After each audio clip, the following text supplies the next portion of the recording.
Welcome back, everyone. Episode 140 of the Jiu-Jitsu Dummies podcast. We are brought to you by Black Belt Digital Marketing.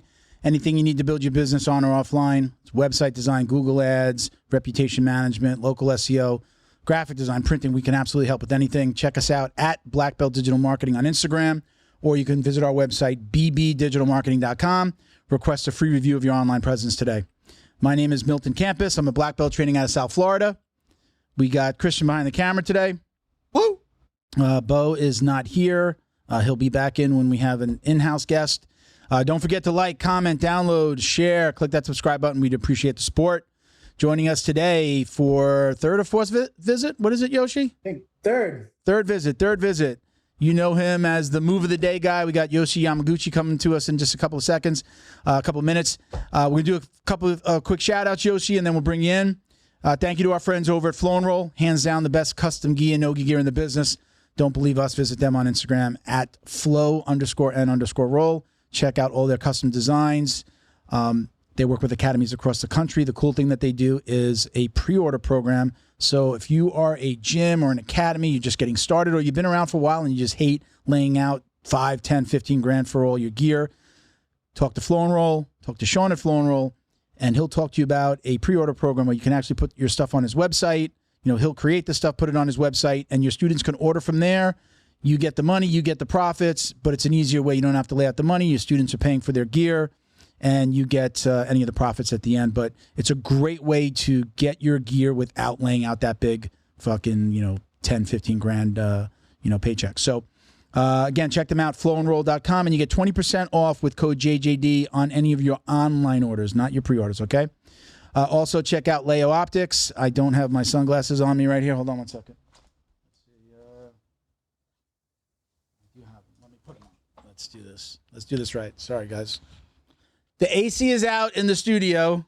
It's hot, and we were late, so we got everything against us today. So Leo Optics is a sunglass and apparel company specializing in signature bamboo sunglasses. So these are pretty awesome. They actually look like wood.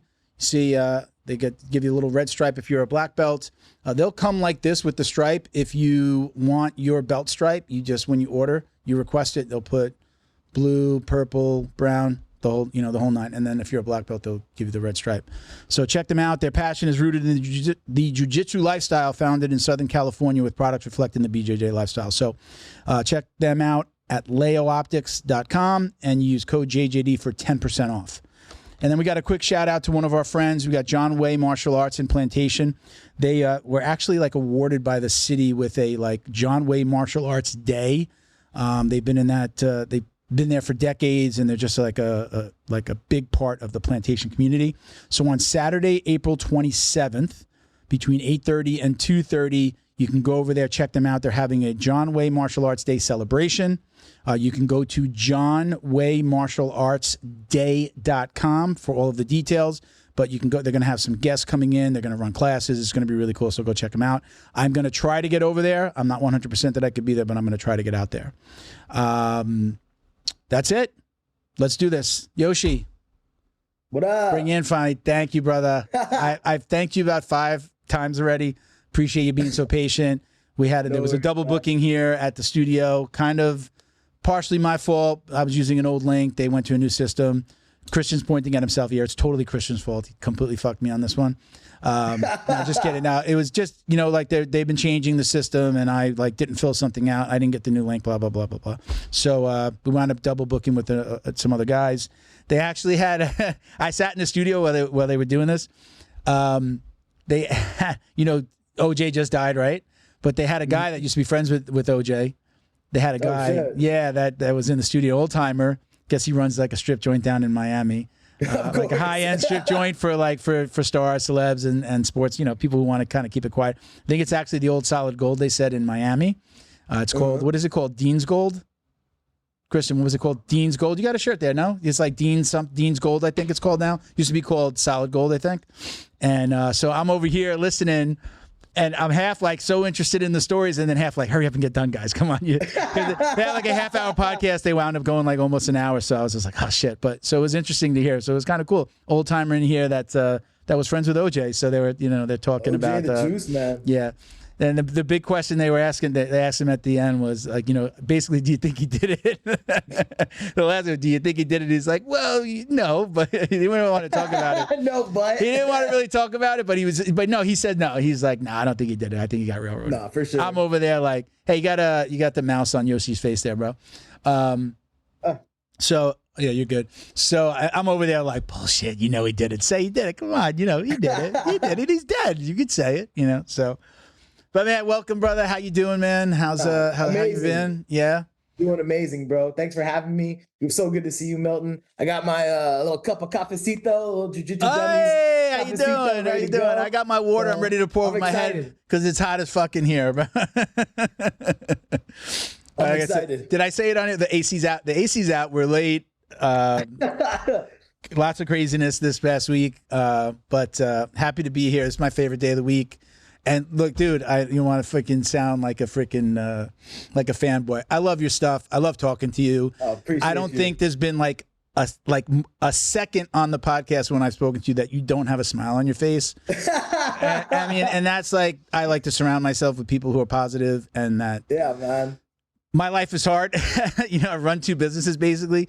So when I'm, outside of, actually running the business or doing sales, like if I could surround myself with people that are positive and like fucking, just making things happen, it's nice. You want. Yeah. I had somebody on one time that said like, I know that other people have said this, but like you're the combination of like the 5 people that are closest to you.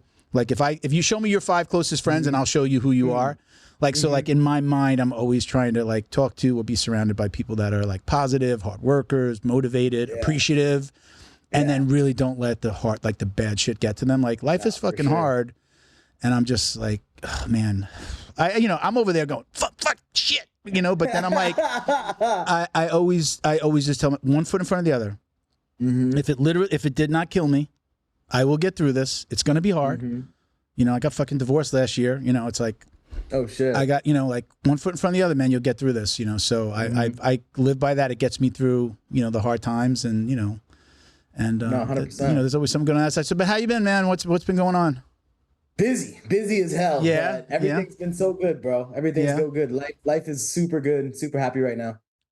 So number one, I saw a couple things online recently. So you're looking for a roommate.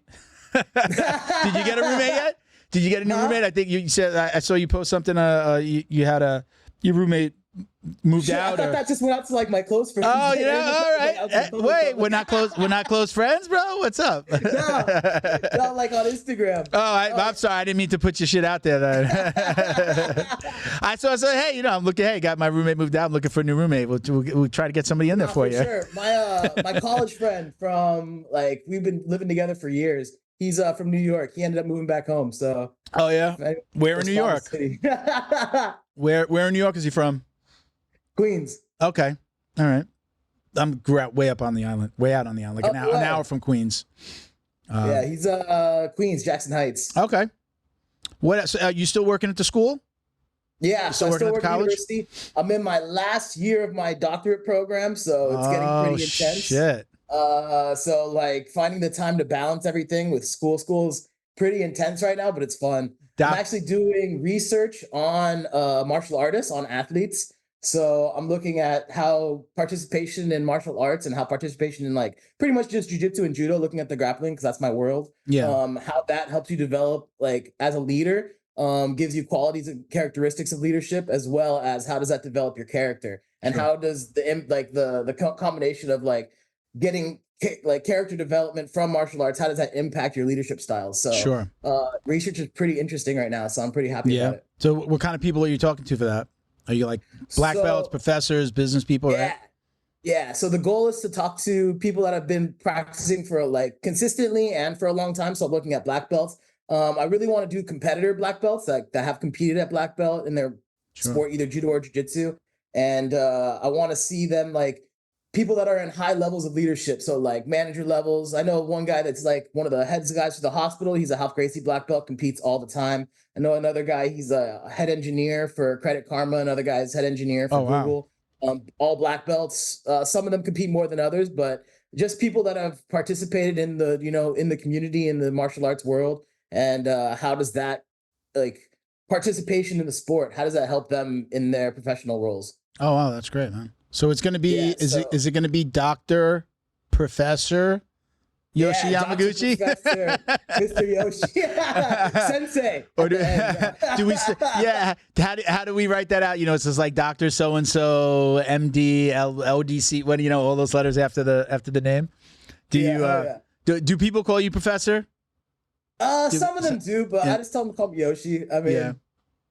mean, Professor's such it's a pretty funny term for just a dude who rolls around with dudes.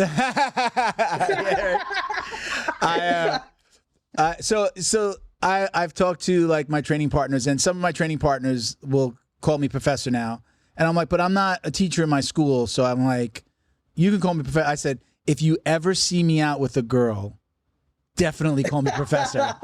Definitely, you know, call me Professor. Thank you. I appreciate you in advance for saying it. But I'm like, they say it, I don't correct them, but when they say it, like I've said, like, you know, I consider like my teachers, my professors, right? You know, my coaches. Yeah. It's, you know, interchange coach, professor, if it's a black belt. What's your thought on that? Like, should you only be called professor if you're a teacher? Because I think like some of the lower belts automatically assume, oh, you're a black belt, now you're called professor.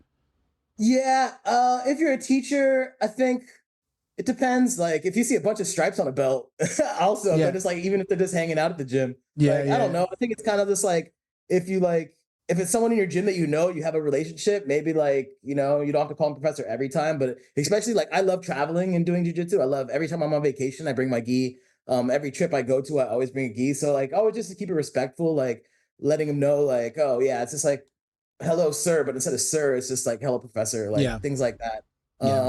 But I'm not like super strict on it, like especially with people like talking to me. It's like I'm pretty low key. I don't even like it when people like, I've been to some gyms where it's like the instructor has to let you on the mat, and they have to like, you have to like wait on the edge, like, oh shit, if I like they show up late, and I just like, I even feel like that kind of too much. Like, I just like, jiu-jitsu is such a chill environment that when we bring all these formalities into it, kind of like, I don't know, takes away from the reason that we're supposed to be there. Yeah, I guess it's more like the traditional side, right? I mean, if it's a more traditional gym, the, you know, the coach is like probably straight out of Brazil, or, you know, I guess like the more stripes, the more traditional they are, right? They've been around a little longer. I think with tradition, like the mixture of ego kind of conflicts it and kind of like, you know, blows it up to something where it's like, where's the line being drawn between the two, you know? Yeah. I think like when I appreciate it and I believe in it a little bit more for the kids classes. No, because for sure. A big reason why they're there, a lot of the kids like discipline, right? And, you know, teaching them how to be respectful. You know, in my school, I think it's usually, you know, coach, professor. They call him Mr. Felipe, I think is what he prefers, actually. There's a Mr. Felipe. Miss Sophia, his, you know, the wife, his wife, my coach as well. I'll usually, when I get there, it's usually like, if I'm in front of other lower belts and I'm addressing my coach, I will make sure that I say professor. Hey, professor, you know, little dap, little shaking of the hands. Because it's not that I'm a special at all. I'm older than my professor, so I kind of feel like when we're off to the side, I have a little bit more of like a friendship relationship. I'm help with the marketing in my school now, so like we have a little bit of a different relationship. We're talking outside, but when I'm in front of other people, I definitely try to keep it respectful. And I'm also, there's a couple of us in my school that have license to maybe joke around when. You better not be a white belt saying what we're saying in the middle of class. You know, like we might be able to get away from it. So like every time my coach will say something about like bigger players and he looks over at me, I'll be like, what? Why are you looking at me? You know, so I can make a little bit of a joke and he lets me get away with it. And, you know, we have a little bit of fun with it, but you're definitely not doing that if you're white or, you know, a blue belt. You better be careful. And, you know, it's kind of like the speak when spoken to kind of thing, I guess, when you're a lower belt, or you should just kind of, you know, you got to gain your stripes, and then then you have a little bit of license to do it. But yeah, I still feel weird, you know, going back to the professor thing. I still feel weird when somebody calls me that, but it is a good feeling. I mean, you know, 10 years in, and you know, do I feel like I deserve it? No, but it's just kind of nice when somebody says it. You know? It's kind of I cool. think like I have Gracie, so I see Half all the time, and it's like I see when I'm with him in like at jiu-jitsu like events or tournaments or fights. like people go up to him and say Master Gracie, like, and he is master. So I feel like the same thing. If I'm in front of them, but I might be more inclined to say it. But I think if it's just like in the gym and I'm seeing him, he's more Uncle Health than Master Health. Yeah. You know? At what point does it go from professor to master?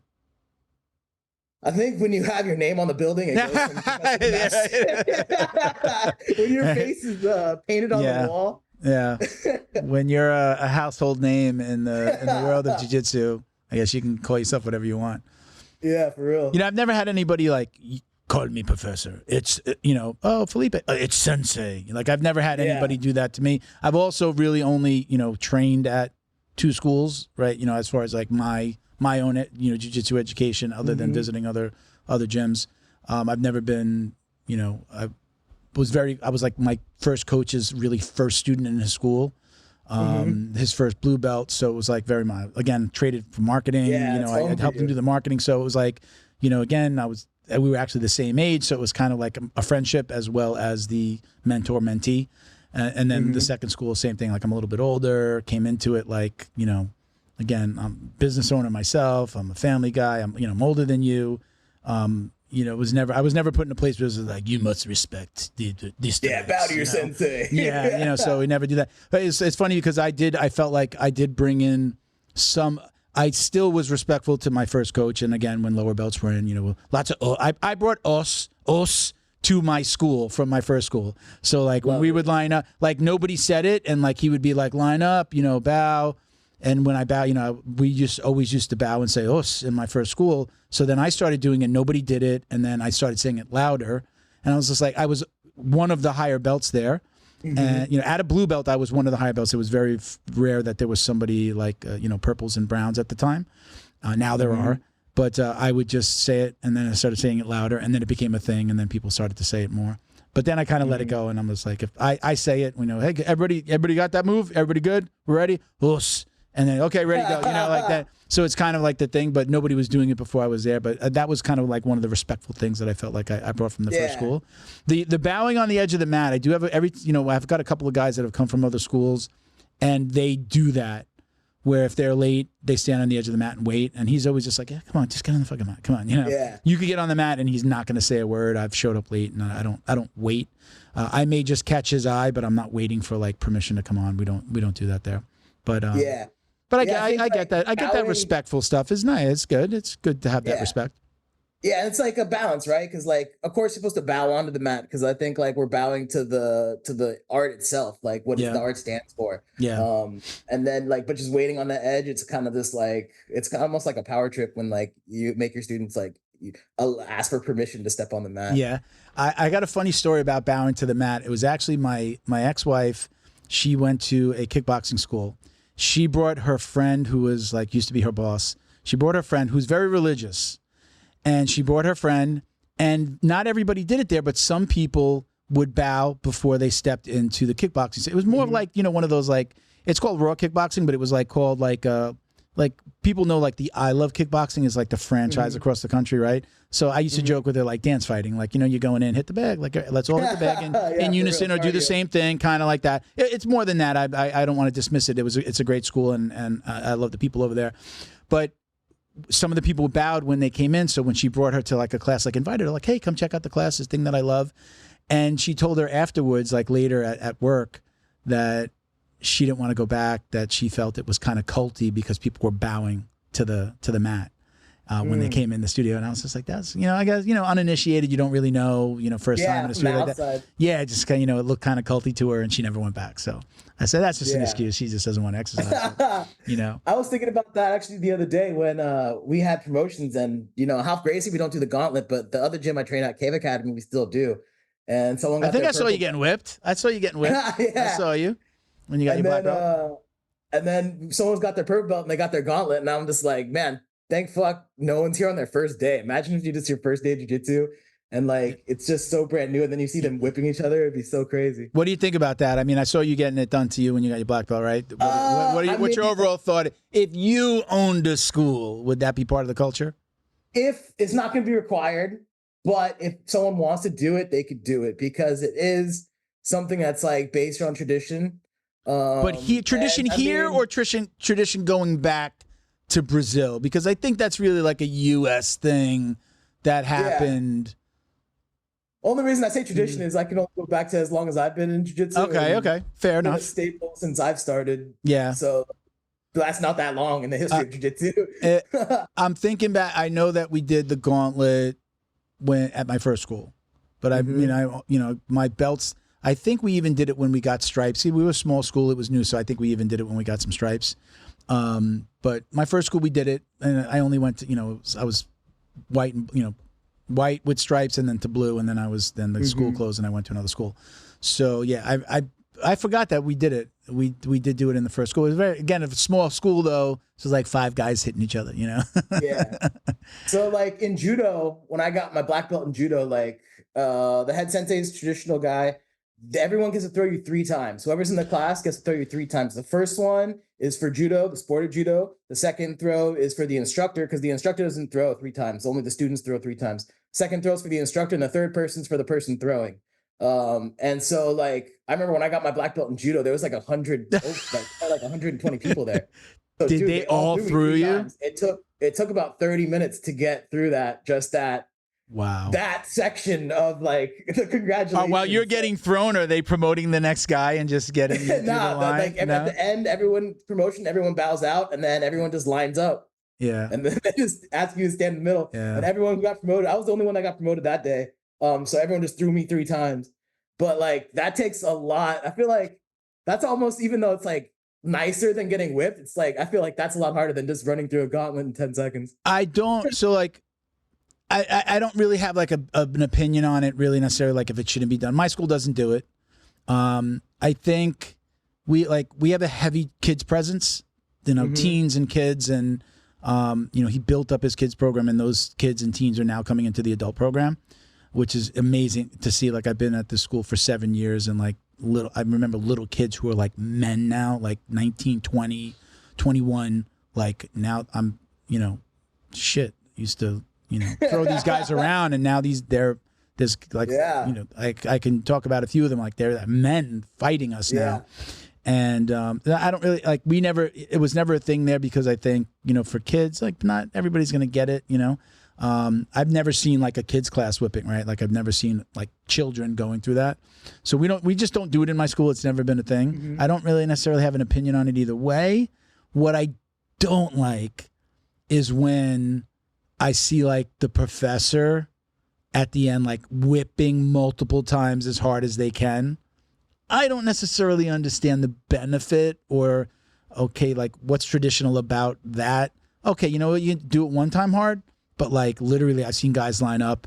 I've seen the professor go from like the end whip, go all the way down to the other end. You're walking down and he's meeting you at the other end and then doing it again. Like, what's to get it in. Yeah, I don't necessarily understand the purpose of that. Where is, the tradition or the respect of where does that come from? So, and even when we did it in my school, we left our rash guards on, like we left our tops on, so it was just like, okay, it wasn't that bad.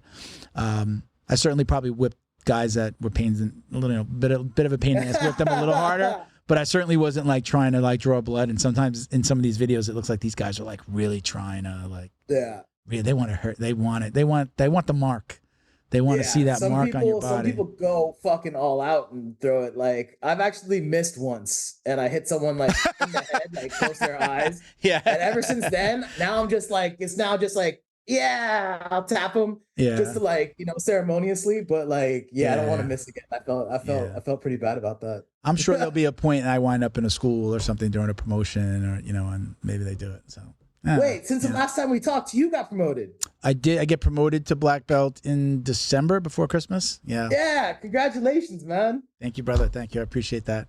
Now, awesome, the name of my marketing company has always been Black Belt Digital Marketing, at least for like the last 3 years. So I used to say when I was a brown belt, people would say, "Oh, or do you do martial arts?" I said, "Yes, I'm a brown belt in jiu-jitsu, but I'm a black belt at marketing." That's the way I would say it to them, and I would do this whole fist and everything. So now I do get to see, are you a black belt? Yes, I got my black belt, and it's I think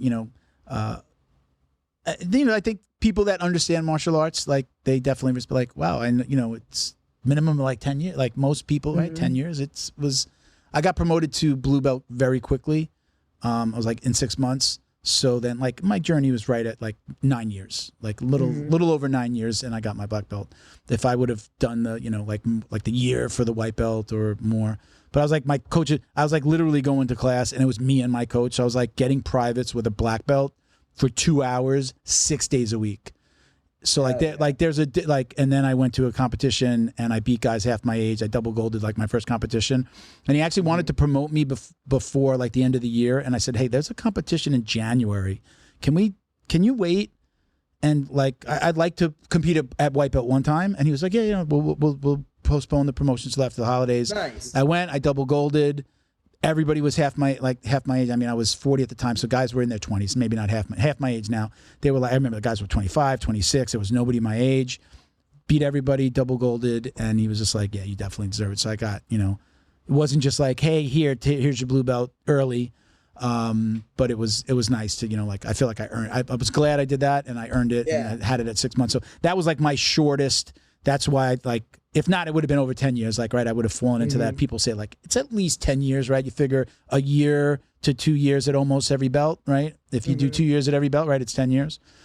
So what does your school do? I mean, again, there's always this argument over, like, time versus, like, time on the mat versus, competition or actual skill on the mat. I know we've probably talked about it before. What's your opinion on, like, the, how people give belts and the way different schools do it? It's so different person to person. Yeah. It's like, what's their motivation? What's their goal with jiu-jitsu? Yeah. Are they competing? Are they not competing? What age are they? How much are they helping out to the community rather than, competition? Yeah. Like, there's just so many different pathways to a black belt. Like, I think that, like, someone who's competing a lot, probably gets sped up a little bit of the way. I think there comes into times where it's like maybe they actually get delayed because like the professor wants them to compete more and more. Like, I've seen some people go that route too, but I think for almost kind of call like it could be, in some cases they call it sandbagging. But but I do agree, like, like these days, like, you could be showing up at a local competition that's like a new breed and be fighting somebody who, quote unquote, is more like a pro coach. This is their life. This is their job, right? Yeah. Like, even just looking at the way jiu-jitsu is this evolution, like evolutionized, grew. It's like when I was a blue belt, the competition was, it was intense, but it wasn't nearly as technical as the blue belts today. True. You see teenage blue belts today compared to when I started back in, like, talking about 2007, 2008, when I was just a blue belt, 2009. So it's just like, it was pretty archaic back then compared to what kids are doing now. There was no blue belts berimboloing or taking the back the way they do or single leg Xing. Like, it was pretty basic. So it's just like, I feel like it's always going to be different when the times change, because like, where is jiu-jitsu at the moment? But I think, like, it's just so different for every person. The trajectory of getting to the black belt depends on what their goal is. Like, if they're just like recreational hobbyists, they're competitors. It's, and like, there are some times where it's like, okay, this guy's been training for a very long time, even though he's not the greatest skill wise, he's dedicated and he deserves it, Yeah. I mean, you're going to run into those too. I mean, I agree with all of that. I know that, sometimes, well, first of all, if you're a student worried about how fast or how slow somebody else is getting a belt, or you get a little sour because you didn't get then you're doing this for the wrong reason. That's another year, right? If you ask for it. Right. Yeah, I mean, that's pretty much like, well, first of all, if you're new to jiu-jitsu, don't ask, or you're new to jiu-jitsu or judo or any martial art, never ask, when am I going to get promoted? Or just, you might have to ask, like, hey, was there a promotion scheduled? Like, what's the date? Maybe. Okay, so I make sure that I'm here, but don't ask for a belt. But I mean, like, it's easier to say once you get to what, a lot of people consider the goal of getting the black belt, right? The closer I got to black belt, the less I considered it the goal. I was actually more nervous and like, wow, the expectations are really going to be high, right? You're a black belt. Somebody comes into your gym, visitors, what have you, like. Special thank you to the crew over at Flow and Roll for all their support. Flow and Roll is renowned for their incredible no-gi rash guards, shorts, and leggings. Flow and Roll has quickly become the premier custom apparel provider for academies big and small throughout the United States. Reach out today to discuss your custom order and ask about their incredible pre-order program. You can send an email to flowandroll@gmail.com or visit their Instagram at flow_n_roll and shoot them a direct message. And yes, they can create an awesome custom gi for your academy as well. Visit flowandroll.com to check out their awesome designs, and while you're there, pick up a Jiu-Jitsu Dummy signature tee exclusively at flowandroll.com.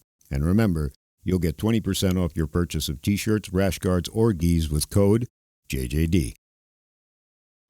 You're a black belt. You better know your shit. You know, I started going more, making sure I was going. Like I've said this before. I really wanted to earn it. I didn't want it to be time on the mat. I wanted to be like, I really want to like go in and be like, look, I'm here. I feel like I do help. New guys come in, especially if they're bigger. Like I'll roll with them. I'll work on basics while everybody else is rolling. You know, like I definitely like to help when I can, or when I'm asked, and even when I'm not asked. So, I feel like I put in that little extra effort all of the time, but especially at the end, or at the end of, at Brown. But, everyone's journey is different. Can't worry about why this guy, I've seen it in my own gym. Like, really, that guy's getting promoted? Yeah, but I don't think he listens to the show. So I'll kind of say that, I'm not gonna say his name, but we do have a guy in my gym that's like, he came to the gym and he wanted privates. His brother did jiu-jitsu and he wanted to do privates at our school. And my coach's like, I don't do privates. Just come to the adult class. And definitely was a little, maybe we'll just say not super comfortable in the group setting. And, he came all the time and his jiu-jitsu wasn't the best. But when, he kind of knew the promotion was coming, purple belt, doesn't show up for warm-ups, his shrimping looked kind of weird. His rolls looked kind of strange. He'd stay after class and he started working on that stuff. And I think for months. And that was, I think, impressive to the coaches. Yeah, you may not be the best, hip escaper, and you may not, get over that shoulder roll. Like you may look awkward rolling over, doing your rolls or your Granbys, whatever you want to call it. But, he put in that extra effort and he got promoted, and he's not, he's not the best, jiu-jitsu practitioner that we have in the gym, but he certainly put in the time. And I tell people, understand something. He came to this school wanting to just do privates, did not want to do classes because it was hard for him to be in that setting. And he did it anyway. So that goal that he reached, that he got through, that barrier that he got through just to make himself more comfortable to roll in a setting in a group with other people was a huge victory for him. So when you're looking at him and going well, I'm better than him. How come he's got, stop that. Don't say that. Yeah. You don't know his story and what he's been through and what it took for him to get here. And, when somebody's doesn't have the natural attributes, you've got to take that into consideration. And a good coach is going to take that into consideration where the other students, it's number one, it's none of their fucking business, but you're not considering those things. I knew that story because I heard it from my coach. So I knew that story. So when I tell people, guys, understand something. He came here not wanting to even roll with a whole bunch of guys. He just wanted to come do privates and go home and just be with one-on-one. And it took him a lot to even show up to do the classes. So, again, everybody's different, and, good for him. He got his brown belt and, and he's still training, and one day he's going to get his black, and he might not be the best black belt, but, he still comes. He's still, it's funny because, I did see him at spending more time doing stuff. And then I saw him rolling with some, I feel like when I rolled with him, I would beat him up a lot. And then I saw him rolling with some of the lower belts, and I'm like, wow, he's not showing me those skills. Wow, his skill is showing. It's wow, I was impressed. I hadn't really watched him a lot rolling with other people. I just know my rolls with him. And I just felt it was beating him up a lot. Yeah, the skill isn't there. And then I would see him roll with other people. And I guess, he was able to really kind of showcase his skill a little bit more. So, everybody's journey is a little different. That's awesome though. When someone asks me what does success in jiu-jitsu mean to you, or what does that look like?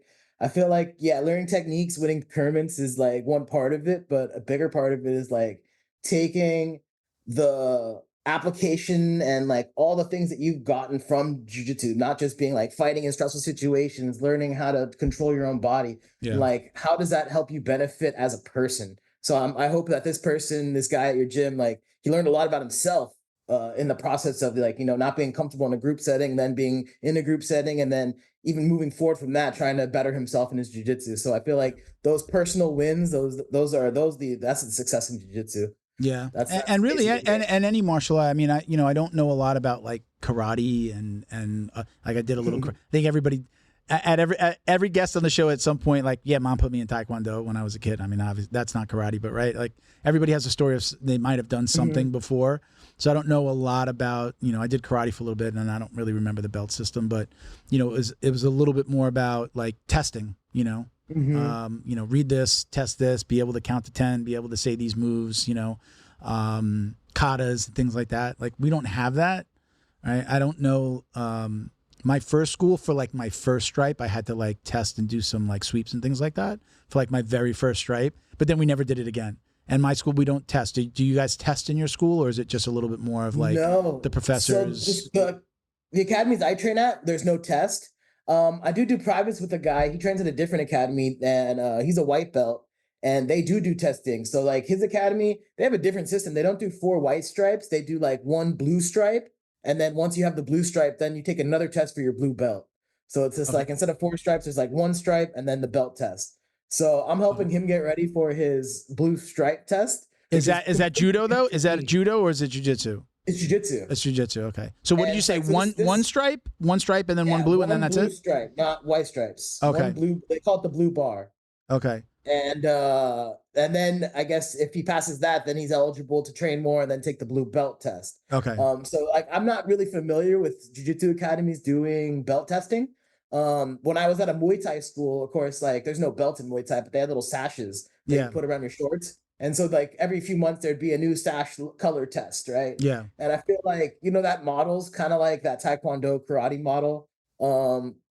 And I mean, if it helps them learn the technique, that's good. But at the same time, I feel like the testing is just like, it's just kind of weird. From someone who didn't grow up in that culture of belt testing, or like, these are the things that qualify you as a purple belt or a blue belt. Like once you know these, you're a blue belt. And it's just like, there's all the, I don't know, those like, you should know those things for a blue belt, but I think there's just more to it than just testing. Our version of the gauntlet and the test at my school is, if you're getting promoted, like we pretty much know, like, okay, this is promotion day, or maybe sometimes we don't know. And it's just like, we have class, everybody lines up, and then he'll be like, all right, he'll call out people. And like, we have it's a pretty, I mean, for Florida, at least Florida schools, this is a pretty big, it would be the equivalent of like 3 or 4 storefronts.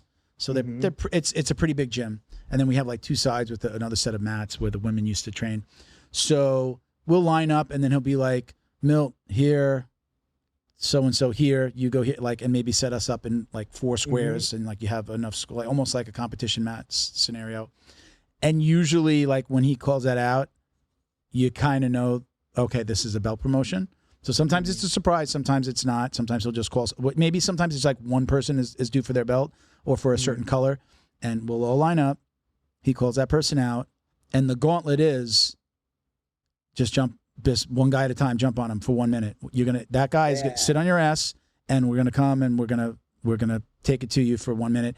And the coach is like, hey, let him work, but beat him up, but let him work. Like, it's not about you submitting him, it's make him work, and then it could go for like maybe 10 people.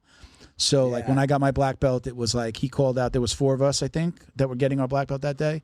So he called us all out. We all looked at each other like, oh shit, this is happening. At that point, that point we knew. And then it was just like, everybody's lined up, and anybody could just jump in, just the first guy to jump in and go, and then just start rolling with the guy. And that was our version. And I mean, at the end, it's like 1 full minute. Sometimes it'd be like, okay, switch. Maybe it's 30 seconds, maybe it's 1 minute, and it's fresh guy. You might go a couple of times with somebody, you can mix it up. I could go with this guy over here. And then if I'm on the wall, I can go with this guy. That's a version of our gauntlet. And then you're like, you're fucking getting ripped apart.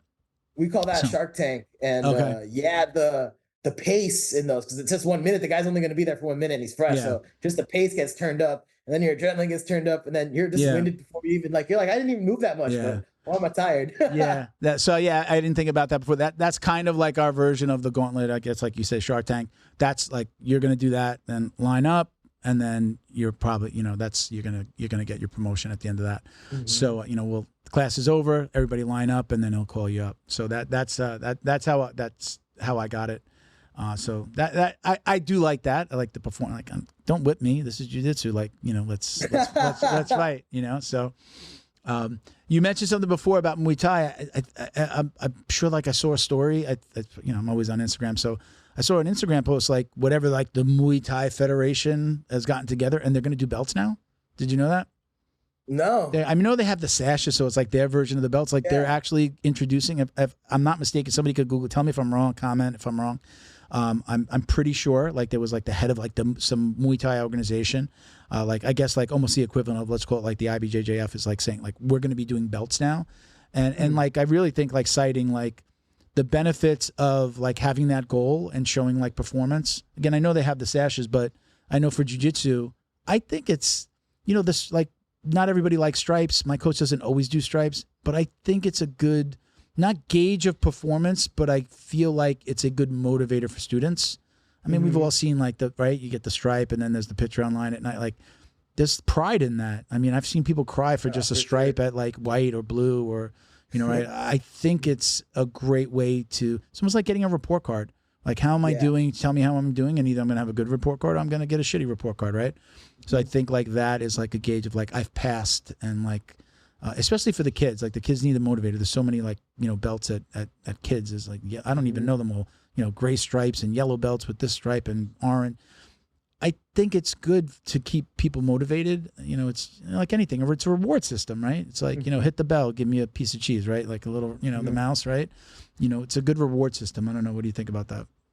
No, I do agree. And especially if something that takes, 10 years to get a black belt in, you need those little, just like, motivators to keep you going and to show that, you're progressing and you're accomplishing something. And I think, like, it's good for others in the gym to see, like, the hierarchy of not only, like, different belt colors, just to see, like, oh, it can, like, that guy has a brown belt, or this girl has a purple belt. She can help me out if I have a question about this certain position if I'm just a white belt. So it's also, like, good indicators for the community to help each other out.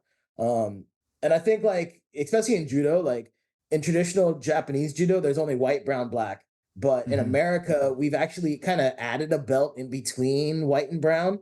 It's usually like a blue belt or a green belt. It's kind of just like up to the school, whatever color they want. But it is like that belt to say, hey, you're not a brown belt yet, but you are doing really good. And it's kind of like, that motivator. So I do believe that it does good. Yeah. So when you, let's go back to talking about your doctorate. I had a question about that. I mean, because, like, you're talking about, speaking to these people who are at high levels, running businesses. But I mean, you yourself, I mean, you're that guy, right? If I was doing mine, I'd want to talk to you, right? Like, I'd be like, let me talk to Yoshi and talk about, social media, and, you're a black belt in judo as well, correct? Right? You have a black belt in judo, right? And jiu-jitsu. I mean, you're that guy, right? You're that guy that, like, I want to talk to you. That's why I like having you. I want to talk to somebody who has been doing it longer than me, and I can get some insights and take, like, one thing away every time I talk to you, or a couple of things away. I mean, right, you're that guy. You're at that level. I mean, you may not run a business, but I mean, you're freaking going for your doctorate, right? I mean, you've taken this thing pretty far. Yeah.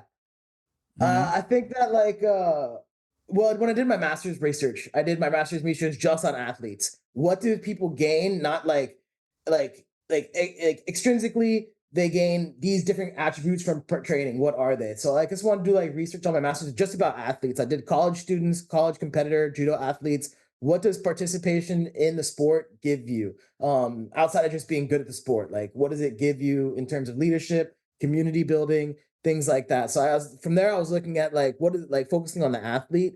At this point, I'm kind of going from, like, the top down, like, what is leadership? How does leadership benefit from athletes? So instead of, like, the goal being directed at athletes, it's kind of like the goal is directed at leadership, and the population that I'm sampling is just athletes talking about leadership. So definitely having that experience is, I mean, both in both aspects, like experience in martial arts and experience in leadership, is going to be really important for at least my doctoral research.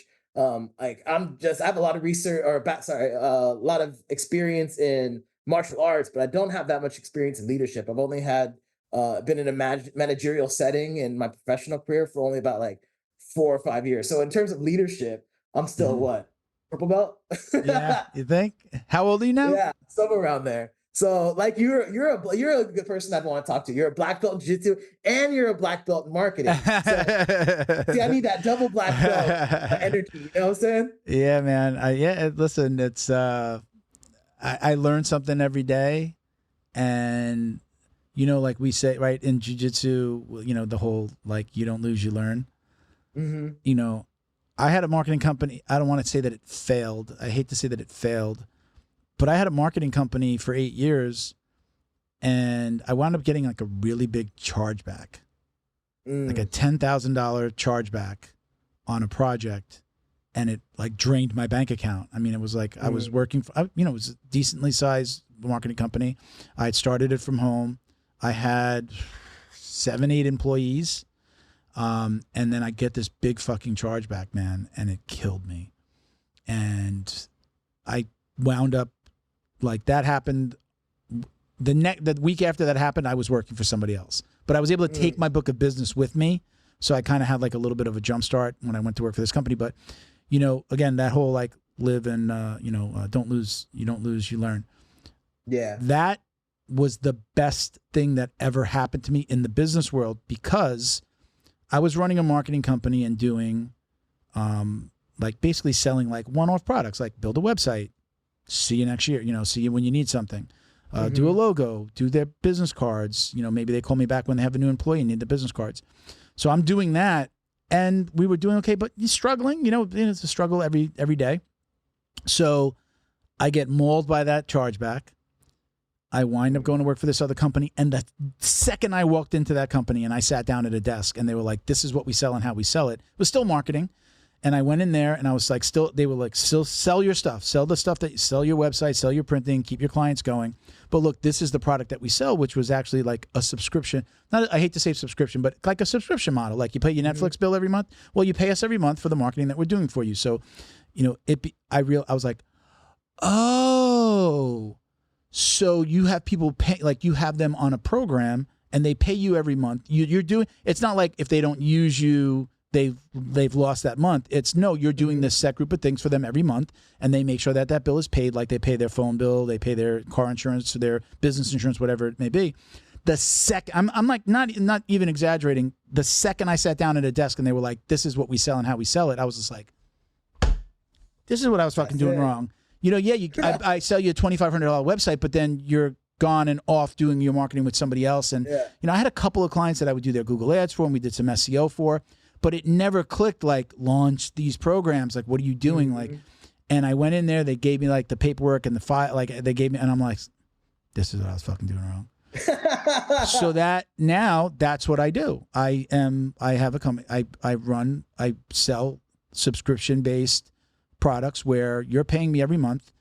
You're not going to lose if you don't ask me for something, because we're doing a set group of things, whether it's SEO, Google ads, local SEO, like helping your academy. Like, it's black belt digital marketing, but I have dentists, doctors, attorneys, like it's across the spectrum. Black belt is not, because we're MMA specific or anything like that. It was just, I thought it was a clever name, and I knew I'd have my black belt one day, So, immediately I was just like, oh.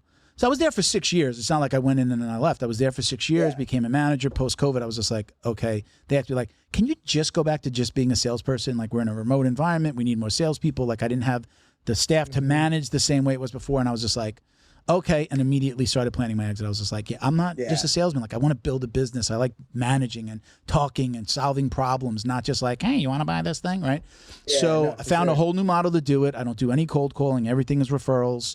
Stuff comes from the podcast. So I figured it out, but if it wasn't for that failure that I almost had me into I have to close my company because $10,000 just got taken out of my bank account's upside down. I can't pay anybody. What the fuck? And that was the best thing that ever happened to me, because now I employ myself, my daughter, her half sister, and have other employees and contractors that do stuff. But I just had a conversation with my daughter. I'm like, I sent her a message. I said, I thank you so much. I can't imagine doing this without you. Like she is such an integral part of it. Like my 30-year-old daughter is now, you know, basically running my company with me. And then now we hired her half sister and she thanked me. She's like, thank you for giving me a job. And me and my sister, like, I don't know what I'd be doing. She was a teacher. She went to school to be a teacher, hated it. So now I employ my 30-year-old daughter and her 21-year-old sister. And they're just appreciative of it. They work remotely. So they're working from home. Right. But if it wasn't for that huge failure, I would not be this, you know, successful. You know, it's always a challenge, but the successful digital marketing agency, helping out companies all over the country, and now doing it the right way. Like, yeah, that's like billing goes off every day. Like, for, you know, every day somebody's anniversary, their 1 month anniversary, right, is coming through. That's what I did wrong. But again, you know, going back, you know, as it relates to jiu-jitsu, like we say that a lot, and it's easier said than done. Like, yeah, you know, well, I lost, and you know, you really do learn. I like talking about carrying over that to the business side. I learned that, and it was easier for me to recognize, like, later to be like, okay, that failure, like, taught me. So if it wasn't for that failure, this wouldn't happen. I might have kept on running that company. Maybe it would have been big. I don't know. Could I have made it work? But me discovering this model and going, oh, this is how you do this. Help out clients, but make yourself money. You know. So anyway, so that's what happened to me. But one of the biggest failures in my life, you know, turned into the next chapter. And, you know, knock on wood, hopefully this is, I hope this is a very long chapter and the last one, you know, and a good ending to a good career in marketing. I'm sure there'll be more, but that's kind of the story behind how I got here. But the podcast is completely separate. So, you know, the podcast happened. I just, you know, was doing it while I was working for this other company just for me. And then it turned into like an arm of the company, and now we get, you know, we're like a sponsor, you know, right? So we get business from people that, you know, I get jiu-jitsu people that own businesses that are like, hey man, I'd love to give my business to a jiu-jitsu guy. I had a dentist that we were working with, like in California, you know, so like it happened. So like it's like, holy shit, this would have never happened if that big failure didn't happen. So same thing with jiu-jitsu, right? I mean, you know, it's hard in the moment. You don't see it. Like I told you at the beginning before we got on, like I had like the worst week, shit happening. I was just like, ugh, but one foot in front of the other. You know, I believe if you're a good person, if you really have a good heart, those bad things, you're not going to see it right in the moment, but those bad things are good. You're going to be you're going to go, oh, wow, I'm here.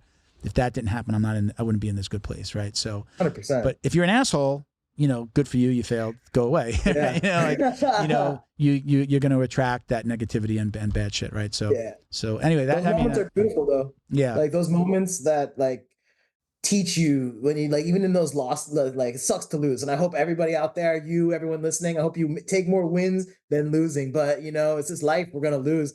And like in terms of like even related to competition, I don't remember half the people I beat in the tournaments that I've won, but I remember a lot of the people that I've lost to, and those teach you how to be better. And you really dial in on like, what can I do differently? What went well? What didn't go well? What should I do differently? Is you really like analyze that in those moments of loss. So moments are beautiful. Yeah, man. Like I said, man, if it wasn't, you know, I could point back to, look, I was a dad at 19. In that moment, you're like, oh my God, I'm going to be a dad. And I never looked at that as a negative. Let me say that. But a lot of people be like, oh my fucking God, what am I going to do? I'm 19, you know? And I was like, I embraced it. It was like the best thing that ever happened. Again, my daughter works for my company now. She's like just the most important thing in my life. And, you know, again, in the moment we look at these things and we go like, oh God, what, you know, back then I didn't think like this, but you know, the whole, like just one foot in front of the other, man, you're going to get through this. If it literally doesn't kill you, like that whole what doesn't kill you make you stronger. I do really believe in that. Again, sometimes you may not see it, but if you're a good person, there's going to be like, this is going to teach you a good lesson, and you're going to be stronger for this in the future. And if it happens again, like, you know how to deal with it. You know, like I said, I had a really bad week, and I was able to kind of dig into that and go, one foot in front of the other, you're going to get through this. Don't worry. You know, even with the small things like today, like having the delay, I could have been a fucking, you know, an asshole and been all fucking pissed off. And I'm just like, all right, I'll get some work done while I'm here. I got a bunch of things done that I didn't, you know, I didn't have my outline done yet for the podcast. I was like, all right, I got a few minutes to do the outline for the podcast. I'll wait, you know, like, so I'm always like glass half full, but you know, not everybody's like that. But hey, listen, let me get into a couple listener questions. We had a couple of funny ones. I'll let you read online, and I'm not going to ask them on air. like about oil checks. Yeah, I saw them. Go ahead and ask. you want me to ask them? I'll ask them. Yeah, sure. Go for it. Let me. I'll go into those. Let me ask the crazy ones first because I don't. I'm like I don't want to. I know the one you're talking about. I don't like to offend anybody and make anything but I mean it's just funny that people even ask this stuff. So hold on one second. I'm bringing up Instagram real quick. So so the first one. Let me see. There was okay. So the first one was, "Why are you so handsome?" That was from Pocket Full of Puppies _ Pocket Full of Puppies on Instagram. I'm assuming that you might know this young lady. Do you know who that is? Met a few times. Bird Lady. Yeah, she lives in Hawaii. We've hung out a few times in the city. She come by Alp Gracie like a few times. Yeah, I got to give her a follow now that you know her. Then the second one, that wasn't an offensive one, but I wasn't gonna ask that one. Hey, why are you so handsome? This one was how would you say this? Judoted? Judo, is that it? It says judo and then TE. Judo Ted. I did judoted. Judo Ted. This is Judo Ted. He said, hold on one second. I've got it off screen. He said, when is it a good time to check the oil? Oh God. Does that happen more? Does it just happen more in judo or something because of all the kind of grabbing? Not even. That's like a wrestling thing. Yeah. Okay. So like to get scientific with it. Checking the oil, like if you're putting like fingers near or like holes, then never. But like, sometimes you gotta grab a butt cheek just to hold on. Yeah, right. Yeah, like you kind of like. I think like sometimes people try to get like that. The pelt was what is it like the coccyx, right? Like you can literally like you're gonna lose, and they go to grab the butt, and then the unintentional oil check happens, which is crazy. We've all seen the wrestling or the judo videos, right? Yeah. There was like a high school wrestling video I saw recently where a dude just like super checked the oil and then the guy freaked out and he pinned him because he jumped up. It was pretty funny, but it's kind of fucked up at the same time. This is the other one that I wasn't going to ask. So I don't even know how to say it. Drunk. What does it say? There's just a whole bunch of letters and numbers. Drunk 3 NPH 15H. That might spell something and I don't realize it. This may be somebody that you know. He said, hold on, I keep on when I go to their page. It says, "How scary is it to roll with a strong gay BJJ fighter? And what are your thoughts about it?" Do you know this guy? Do you know who that is? Okay, yeah. So Jurgens, he's from South Africa. He trained at Gracie Baja with Romulo Bahal and Orlando Sanchez. He's a black belt under Orlando Sanchez. RIP. Actually, me and Orlando competed back in the day. Oh, Orlando, the big Orlando. Okay. Yeah, amazing athlete. Anyway, Jurgens is a black belt under them, but he's a gay black belt.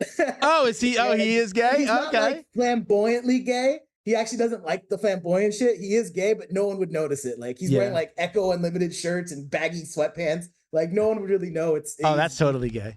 Okay? No. Like, he'll walk up to you at class. He's like, you know what's gayer than having a guy on your back like with hooks in? Having a gay black belt on your back with hooks in. And like he'll say that shit, he's like choking you, and it's just like it's just funny as hell. But he's an animal, dude. He will tear your foot off and take it home with him. Like really, he is a monster when it comes to submissions. And I think it's just being in the same room as Romulo Bahal and Orlando Sanchez, like a lot of like every week growing up, it's just like he's a super high level jiu-jitsu guy, but he's also a super high level gay guy.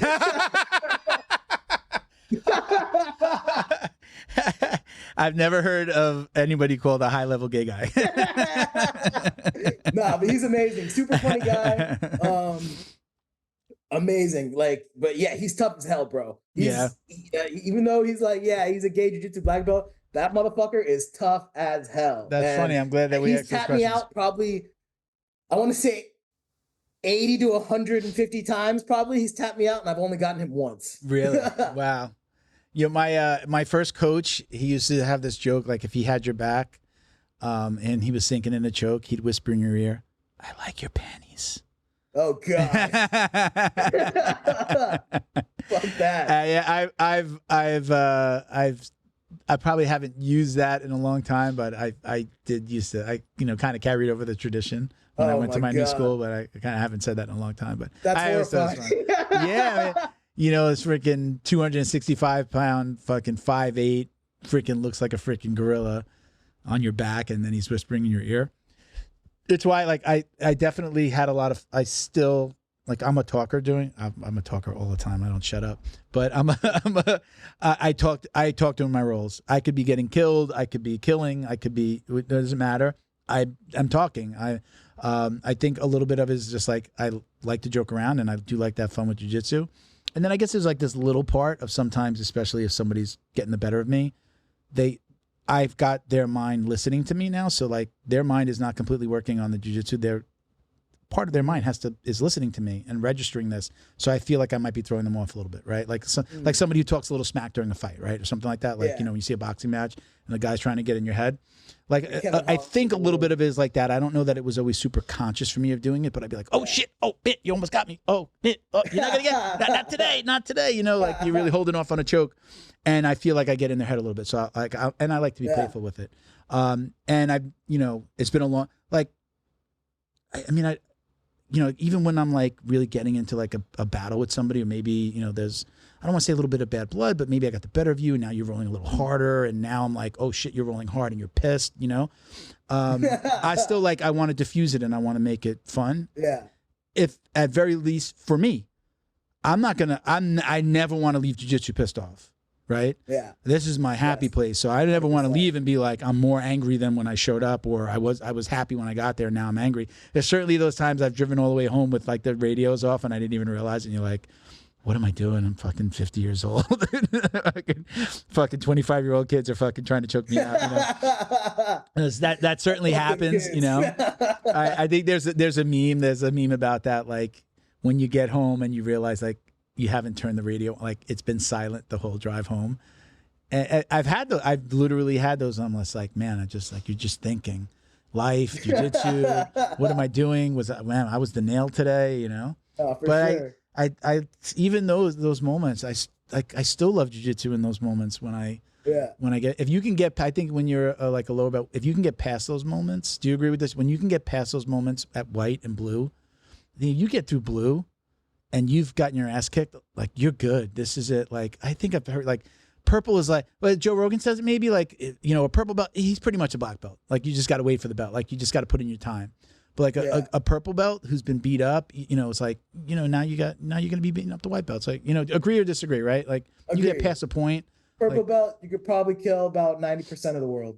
Yeah. Yeah. Right. I'd be interested if like, have you, I mean, I'm not trying to change your thesis by any means, but have you spoken to like police officers or like, anybody in the law enforcement community about like kind of leadership and this kind of stuff?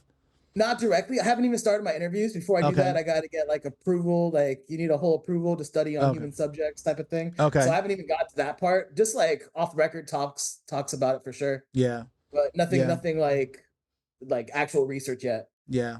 I mean, I've had some interesting guys come on, especially on the law enforcement side.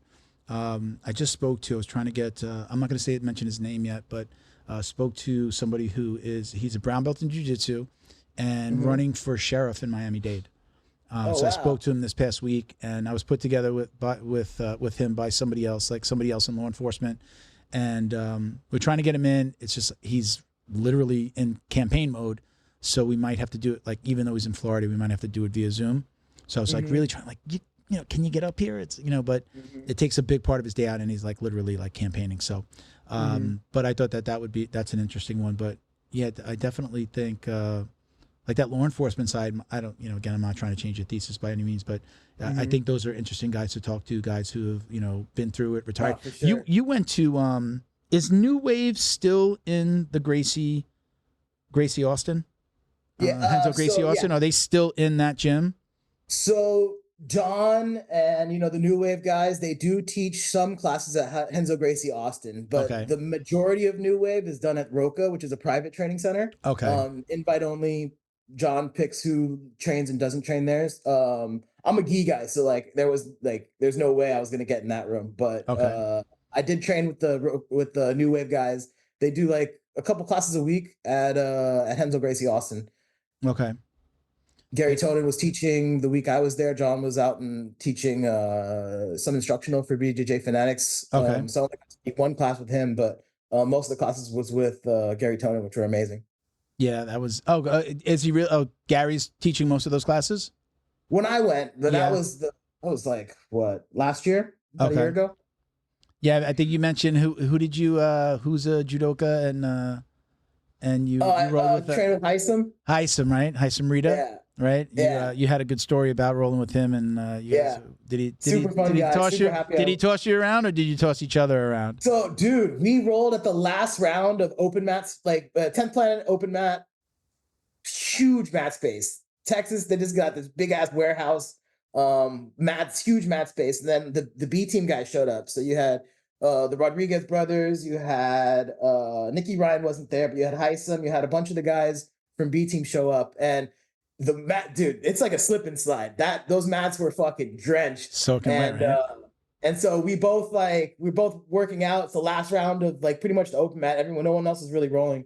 And we both go for a foot sweep and we both sweep each other. And it was just like, we're just like on the floor on our asses, just kind of laughing because it was just so slippery that we tried to sweep and we just couldn't stand it because it was just too slippery. There's a guy over, and what I was looking for it.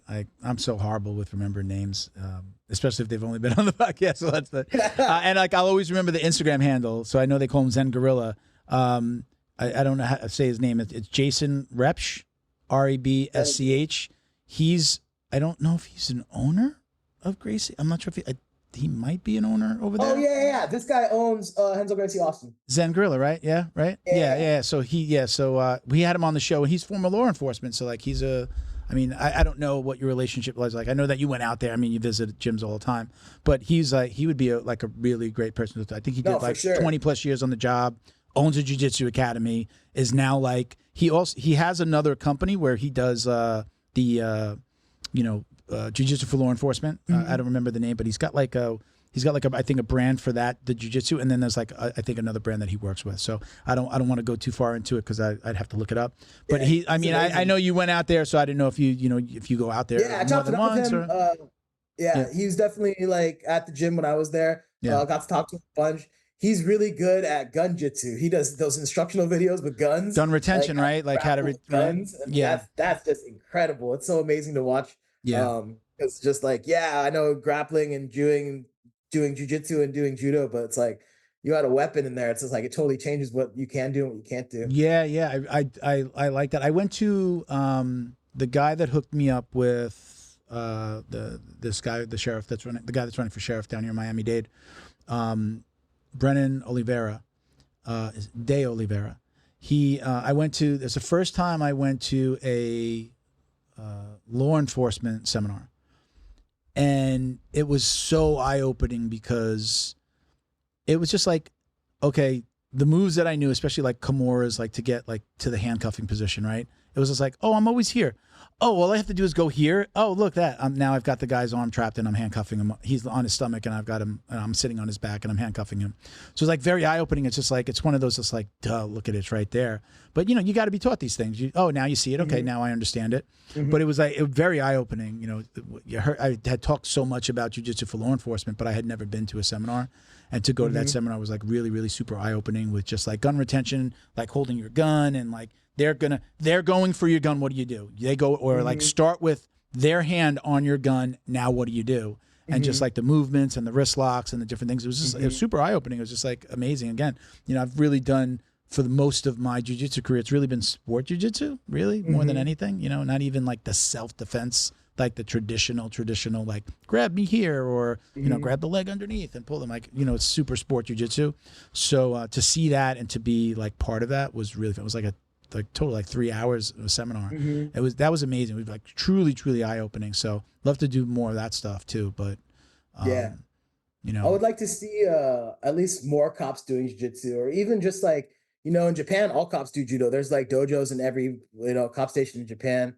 In San Francisco, there's a firefighting club, jiu-jitsu club, that they go to different dojos. They travel to different dojos. They meet about once a month, and they have a firefighter session. So it'd be cool to see like the cops getting behind that, because I think like Yeah. most cops should know, basic jiu-jitsu. Man, when I see like a cop, when I see like a cop that's just like out of shape, out of breath in a fight, like it's just like, really? Yeah, the whole thing. Like my dad was a cop, and he was a NYPD transit police officer. But so before the NYPD became one department, there used to be NYPD and NYTPD, New York City, the transit police, right? So there's to this day, from my understanding, there's no continuing physical education program, right? So like you have to certify, like you have to, you certify for your weapon every year, but you don't have to certify for anything else physical. And again, somebody can correct me if I'm wrong, but I know when my father was on, it was never a thing.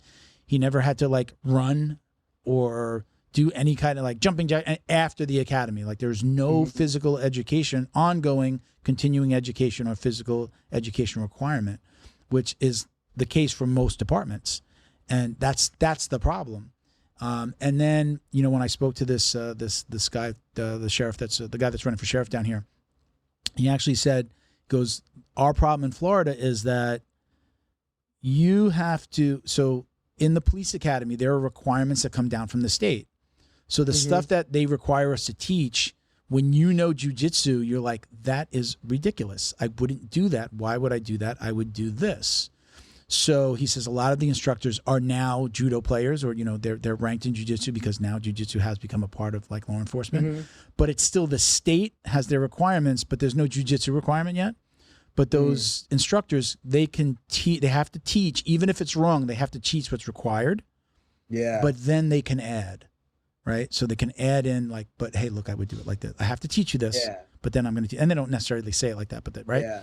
Then after you get out of the police, out of the academy and you get certified, right? In Florida, you have to get like a certification. And once you get certified out of the academy, right, you go to your precinct or your department. You can get certified as like get the certificate and get certified and then go interview at different departments and then get your job. Or you can go to like the city of Davie and then go get hired and then they send you to the police academy. It can happen either way. So you can go to on an interview and say, I'm certified. You can put me on. Sometimes they'll make you go through the academy again, but you're already certified, so it's a plus, right? So, so he says, once you get out of the academy and you go to your department, then that's where we can train jiu-jitsu and we can teach each other jiu-jitsu, right? There might be continuing, there might be some departments do have some type of physical education or like combatives that you have to do annually. It's usually just a couple of hours, which is ridiculous. But that's when the state isn't necessarily involved with the curriculum, and then that's where like jiu-jitsu instructors can teach jiu-jitsu. So that's kind of how it's like creeped in. Again, state requires this, you can do, but I'll add the secret. I'll add the little little secret sauce, right? Sauce. And then long term you can, right? So that's the first time somebody said it to me like that. Like I didn't understand that. I get the curriculum. He's like, yeah, but I have to teach what they tell me. But then I can add a little. There's nothing that says I can't improve upon that, for sure. Right? So that's still a problem where I think it's going to take some time for these guys that are jiu-jitsu brown belts, black belts, instructors to continue to move up in the ranks, maybe into politics, right? That's a lot of times what happens. And then, listen, I'm a judo player, I'm a jiu-jitsu player. Like this has to be part of the curriculum, and then be pushing it from that side. Because right now it's just people that just don't know, right? The people that are making the decisions just don't know what we're missing. And like in New York, like you can't do chokes. You can't put like a knee on the chest or sit on their back. Like there's like, again, somebody can correct me if I'm wrong, but it's like that ridiculous. Like you couldn't put a knee on like somebody's back. Yeah. Really? Like you can't sit on them. Really? I can't sit on their chest. Like, oh, I'm going to cry. Like maybe not for like 12 minutes, but yeah. Yeah. Yeah. Like I think there's been problems in history where it's like, it's gone a little too far. Yeah, like it was 9 minutes that they had their knee on this guy's neck, right? Yeah. So we did an episode after that way back in the beginning. And I was like, the title of the episode was Knee on Neck Done Correctly. Because I do knee on neck all the time. I've never killed anybody, right? Yeah. And then I've said like, if I don't like you, I'm putting the knee on the neck. If I like you, I'm probably going to put it on your here on the chin line, right? So that I'm on the bone. I'm holding you down, but I'm not putting the pressure. I'm not looking for necessarily. the submission, the choke submission, I'm looking for more of like just the, what is it? Like pain equals compliance, right? I got a shirt from a ATT guy from Palm Beach Gardens, Ben Stark, and it says on the front, pain it said kind of pain equals compliance all the way down the shirt. But I mean, that's the case, right? It's like, I can put it on your face and you're going to tap because like, wow, this is uncomfortable. Or I can put it on your neck and you're going to either tap, and if you don't, you're going to go out, right? So like, again, we did that episode way back, like in year one. We're going on 5 years. On year one, we did that. And I was just like, I've never killed anybody, doing a knee on neck. And this is, it was not tongue in cheek, but like we were being, facetious is the word, right? Yeah. We were like, if I did it for 9 minutes, yes, I'm going to kill you. But if I do it, get you to comply, give me your arm. If I know what to do and make you comply after that, then, we don't have these problems. But I guess just like, people don't realize that they hear even like on Google, right? They scan if you do ads and right, they scan the podcast, YouTube and Google, right? Google, owned by YouTube, right? But, or YouTube owned by Google. They scan the episode and they hear those words. So like we've said things like murder, choke, I was killing him, right? And that sometimes those episodes get flagged, especially when it happens in the beginning of the episode. Yeah, we're not advocating those things. We just happen to be like words that we say in the jiu-jitsu community. Like we don't, we're not literally murdering. Oh, I killed that guy, man. That was fucking great. Murdered him. Yeah. Right. So I used to tell people, like nothing crazy in the first 15 minutes of the episode, because I don't think it's not always like the full episode. It's like the first 15 minutes, I think Google maybe scans. So like, yeah. You also, we're all good right now. We can just let it fly right now. We're deep in shit, fuck, motherfucker. Like you can say whatever you want, right? But yeah, so like that. Go ahead. I was just thinking about this like the other day, like the choke where someone just grabs you like this and chokes you. It starts with the R that we call it in our community. Probably can't say that on the YouTubes, right? Because like you probably get flagged for something, but it's like, when are we gonna rename that choke? What are you talking? What do you say? It. What is it? What are you saying? Like when you the rape choke? Oh, do they call it the rape choke? Oh, I what? I don't know that I probably heard that. I didn't stick out to me as that. I thought that's where you were going though. Yeah, and it's like that's a fucked up name for a choke. Yeah, like right. We should probably as a community work on fixing that name. Like, do people still call undershirts wife beaters? Is that a thing still? Yeah, I don't even know if fucking Gen Z even wears. It's like a different. Yeah, it's probably like my generation. Like even I guess I'm 50. After my generation, it was really. I guess we called it wife beaters. Yeah, my gen called it wife beaters. Yours. How old are you again? I forget. I I'm 33. You're 33. Okay, you're still a baby. My daughter's gonna be 31. So yeah, man. I guess they do. It's fun, Christian, do they call it white? Christian's a young buck. Do they still call it wife beaters when you wear like a white tank top? Yeah, that's still a thing. Yeah. Okay. Yeah. He's taking off his shirt right now. He's got a tank top on. I'm Italian. So. Yeah, man. I love this. With all the bullshit, I love this world. I love talking about this world. It's like, this is like the most fun I have all week. Like all the hard work, aside from doing jiu-jitsu, getting to talk about it and to get paid to talk about it is like an amazing feeling, With that said too, I got like what's going like I know you do your stuff, you do your move of the day, right? If anybody doesn't realize by now, you're the move of the day, right? Like, it's I know in my world it's a thing. Like, my friends, we see it, we send it to each other like, hey, check this out. Where like has it changed anybody? Like I'm a business guy, so I always ask about like, hey, have you monetized this? How's it working for you? Are you doing anything with this? Like, is this going to be part of the Yoshi? Is there a Yoshi brand? Like, where do you want to go with this? Is it just fun and it's always going to be fun and that's it? Or like, is this a business?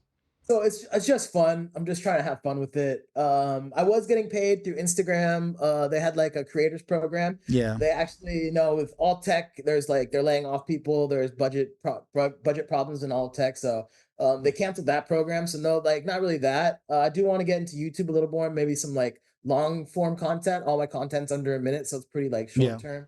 But yeah, I'm just trying to keep it fun. The main goal for this whole thing was just to have fun. show people, my take on jiu-jitsu and judo.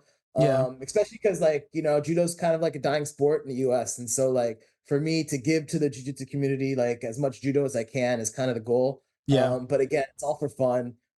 Maybe one day, I'll open up an academy or something that'll be like where the monetary value comes in for me. But for now, I'm just trying to have fun. And so if a sponsor came to you, I know that you're a big show your roll guy, right? Still, you not necessarily Team show your roll. They send you stuff, right? Oh, there you go. Wait, do it again. Show again because you were off screen. Team show your roll. Show your roll. Oh, look at that. Do they have just regular like apparel? They have like regular like streetwear. Yep. Which I think I've got it. Yeah, man, that's awesome. I didn't even know that they did that. So they send you stuff, right? Yeah. If forget about just apparel, you're working with them. But like if a company said, "Hey, listen, we want you to try our product, and we'd be interested in working with you, maybe give you a couple bucks," is it something that you would do? Yeah, I've been in talks with a few companies. We've actually shared some Leo Optics, code word Yoshi at checkout. There you go. But or BJJ dummies. I don't know what your code word is. We do JJD. Oh, we'll leave it for you. You got to take it. You take it around with it. That's fine. And but yeah, I'm just trying to keep it like again super playful, super fun. I only have a minute when I do my content. It's like literally a minute, and I barely have time to get all the things in the technique. It's kind of like. It's not detailed. It's like super macro level jiu-jitsu and judo. It's like big picture. I only have a minute to convey what I want to convey. And sometimes one technique could take you 7 minutes to talk about all the points you want to talk about it. So like even to say move of the day brought to you by blah, blah, blah, that takes away some of my time. So I've kind of like not been searching out super hard for it, but if it comes my way, I'm definitely open to conversations about it. So let me, I'm just putting on my marketing hat right now real quick. And I'd love to send you what I use. And if you, for free, I'm like, this is just want to help you. If you wanted to help, I'll send you like what I call my press kit. It's just 2 graphics. And because so much of what we do happens on Instagram, most of the time a sponsor comes to us, they say, hey, we're interested in working with you. What does it cost? What do you think? I send them the 2 sheets. One has information about the podcast, and then one has 3 packages. And these are our costs, and this is what it costs monthly to work with us.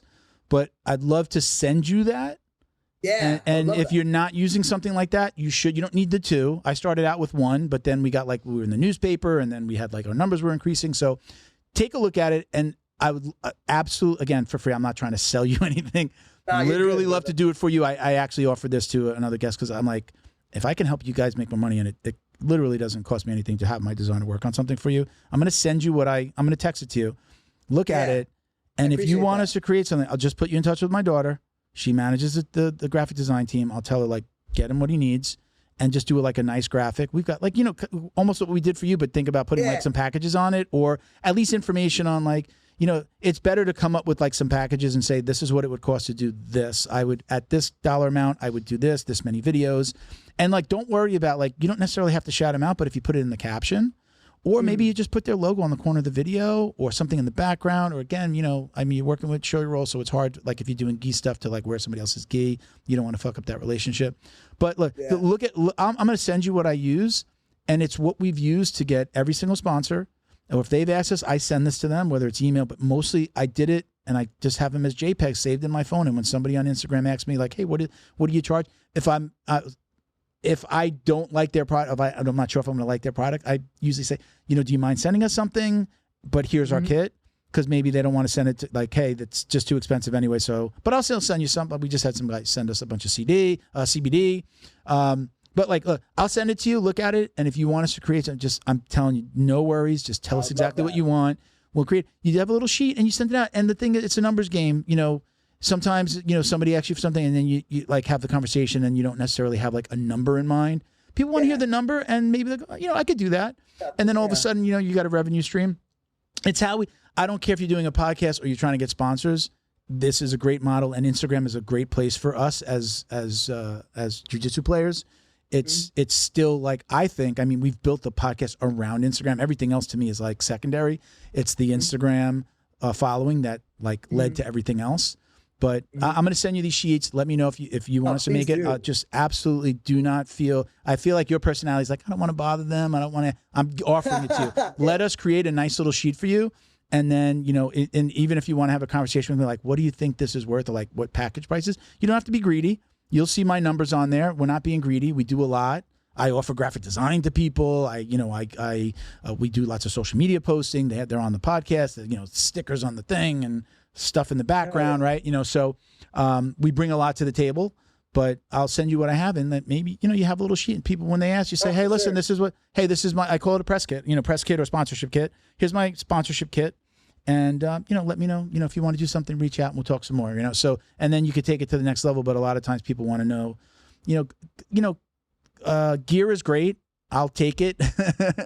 Gear is great. Supplements are great. Glasses are great.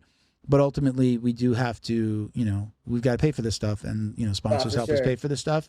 And for me, again, not to beat a dead horse, but like we get clients from this now for black belts. So like I'm less worried about new sponsors, and I'm more like just enjoying working with like Leo Optics and companies that are like just sending us stuff sometimes. Now it's like it takes the bite off of like, now I've got to deliver a service with the podcast. No, now it's not really like that. The relationships that I have been around for years in some cases. And it's just more fun that like, okay, I'm getting business off of it on the marketing side. So now I don't even have to like press myself to get, oh God, I have new sponsors. Like it's not like that anymore, which it was like that in the beginning because it was costly. I paid for everything out of my pocket. I had a good paying gig, and I was doing this on the side as something fun. But anyway, so long story short is I'm gonna send those to you and let us know. We'll make a nice press kit for you, or at least again a one sheeter that just a nice graphic, has some packages on it. It's a conversation starter more than anything, and then also like people that just can't afford it or don't want to do anything or just looking for like kind of use you for like, let me get in front of your listeners, but I'm not really going to give you anything. At least this gives you something to talk about, and you can kind of weed out the people that are, BSing versus the people that are like, like I'm really interested in working with you because I like your stuff, which is kind of cool. When somebody approaches me and they're like, hey, what does it cost for this? And, like sometimes I want to be like, well, what do you like about the podcast? Why do you want to work with us? Like, I want to be like, well, what? Oh, you've never listened, so you're not. So it's just you're looking for exposure. Like it's better when you're working with somebody who's like, oh man, I heard that episode. That was really awesome. I love, we'd love to do something with you. Like that's more fun, and like you're gonna have more drive to deliver to them because they're actually like a fan. So So anyway. Hey, I would really appreciate that. I'm going to do that for you. Let me ask these other two questions, and then we'll start to wrap things up. But we had the two serious questions beyond the oil check and the gay guy. A simple one from Submission Summit was, what do you think of judo in the USA? What do I think of judo in the USA? Yeah. Kind of basic. I believe it. You know more about judo than me, so like judo organizations. What's the main organization? What's the governing or the IBJJF of judo? Okay, my two thoughts on it. Judo in the USA is declining because there's like less judo only schools. Like there's not like, take any town, you search up, there's going to be, for every one judo school, there's probably 20 jiu-jitsu schools within a 100-mile radius, right? Okay. It's just like, it's not as popular as jiu-jitsu, which I understand. It's hard on the body. Someone someone that's older, that's never practiced martial arts, is going to have a hard time learning judo at for the first martial art they've ever done in their life at an older age, rather than jiu-jitsu. It's a lot more chill, less impactful on the body. So I understand that part. The weird thing to me that it's different in the US is that although judo is not as popular as jiu-jitsu, I feel like it's much more organized in the US. There's governing bodies right now. IBJJF, great organization. They kind of have a monopoly on everything. There's no United States Jiu-Jitsu Federation. Gotcha. There is a US JJF, but it's JU Jiu-Jitsu, like that, like the old school Japanese style Jiu-Jitsu, not like Brazilian Jiu-Jitsu or like what we consider sport Jiu-Jitsu today. But I will say that I think that they are much more organized. Like there's different regions. Regions have a governing body. That region talks to a bigger region governing body, which talks to the United States regioning body, which then talks to the international regioning governing body. So I feel like even though it's a sport that's declining in numbers, I think that jiu-jitsu needs to step up in the terms of how they value their organization. Because things like, all right, in college, we have the United States Collegiate Judo Association, NCJA. They have yearly tournaments, national black belt nationals, where all the colleges get together and they compete. Jiu-jitsu doesn't have that. Jiu-jitsu doesn't have that, it's everything's IBJJF or like some kind of other third-party company. I would really like to see maybe a governing body start in the United States that can connect colleges, that could connect different things like judo has done. Just in the organization side. What country's like the model for that? What country would be the model for that? I mean, Japan? Yeah, Japan, France. I mean, there's different. I think even the U.S. could be a model for that. This the way the U.S. is handled. Like, who's doing it currently? Like, is there anybody doing it? Like what you just described? Is there somebody doing that currently? Is there a country that really has a good handle on like? I wouldn't. Say, I don't even know. I don't know. I don't know if there's like a country that has a strong. Maybe Brazil. I'm pretty sure Brazil has a Brazilian Jiu-Jitsu Association. I'm sure that they have different, tournaments that they help, promote, put into action, get the referees for things like that. I just think that in the U.S. it's just there's a lot of private jiu-jitsu schools, but like there's not like a larger body in the U.S. that can also help promote the sport within the U.S. Gotcha. Like I bring it from the college level and then trickling down to even like a high school level. Gotcha. That's one thing I would like to see. I would like to see like all the colleges be able to get together to have like a national collegiate jiu-jitsu tournament. Yeah. I think that would be a really cool thing to see. So what is the conversation with somebody who's an older player or even somebody that's just jiu-jitsu? How do you get them like to come train judo and not just like, hey, learn a couple of throws, but to actually train? I think more often than not, it's like they've come from judo to jiu-jitsu. There's not much going back the other way unless somebody's like a high level competitor. Like I need to go to a judo class because I'm competing and I need to know this stuff. How do you get it to go the other way? So, I mean, a lot of it's all right. We're like in a culture now that we want like instant gratification. And it's just like, it's hard when you can tell a person, hey, you might not spar for a few months. Okay. You might just be doing technique and drilling for a few months. But if you just throw them into judo sparring, they might either like just get destroyed or not come back, or they're just going to get beat up or hurt or not come back. So it's like, I feel like, jiu-jitsu, you can spar in like your first week of training. But if you're like an older and like brand new to judo, someone can like move with you and do that. But like legitimate sparring is going to take months to get into. Yeah. So I feel like it's just going to take patience and they're going to have to want. It's just about a want thing. Want an opportunity. Like, is there a person in their city that can actually teach that? Like, is there enough people that can teach and convey judo? And on top of that, like I do a privates for judo all the time. And a lot of times the guy doesn't want to spar necessarily. He just wants to learn the technique, which is totally fine too. If they want to spar, we can spar. If they don't want to spar, then if it's too much on their body, or if they want to do only crash pad, like I do a lot of judo where it's like, they don't even get thrown on the floor or the mats. They get thrown on a crash pad only. So it just makes it less impactful. But then like that takes a lot more equipment to run it like that type of style. But judo is very hard on the body. Why they call jiu-jitsu and judo the gentle way and the gentle art. Right. I think it's kind of like calling Iceland, Greenland, Iceland. For real, right? I mean, I couldn't even imagine like when I do like warm up roll, Granby rolls or like just rolls. Like we do our warm ups and I'm rolling over my shoulder. I'm like, okay, is my lower back going to be okay after this? Am I going to get through the class? And I've like always, there's like a handful of times where I haven't done warm ups because something's hurting so much that I'm like, that's going to hurt me. Or I'll do as much of the warm ups as I can, but there's certain things like I just have lower back problems and like just bending in a certain way is just going to fuck up my back and I'm just not going to be able to go through the rest of the class. But like, I always was like, even at black, I'm not like standing off to the side because I have my black belt. I want to do that. I want to show even the younger guys, look, I can do this stuff.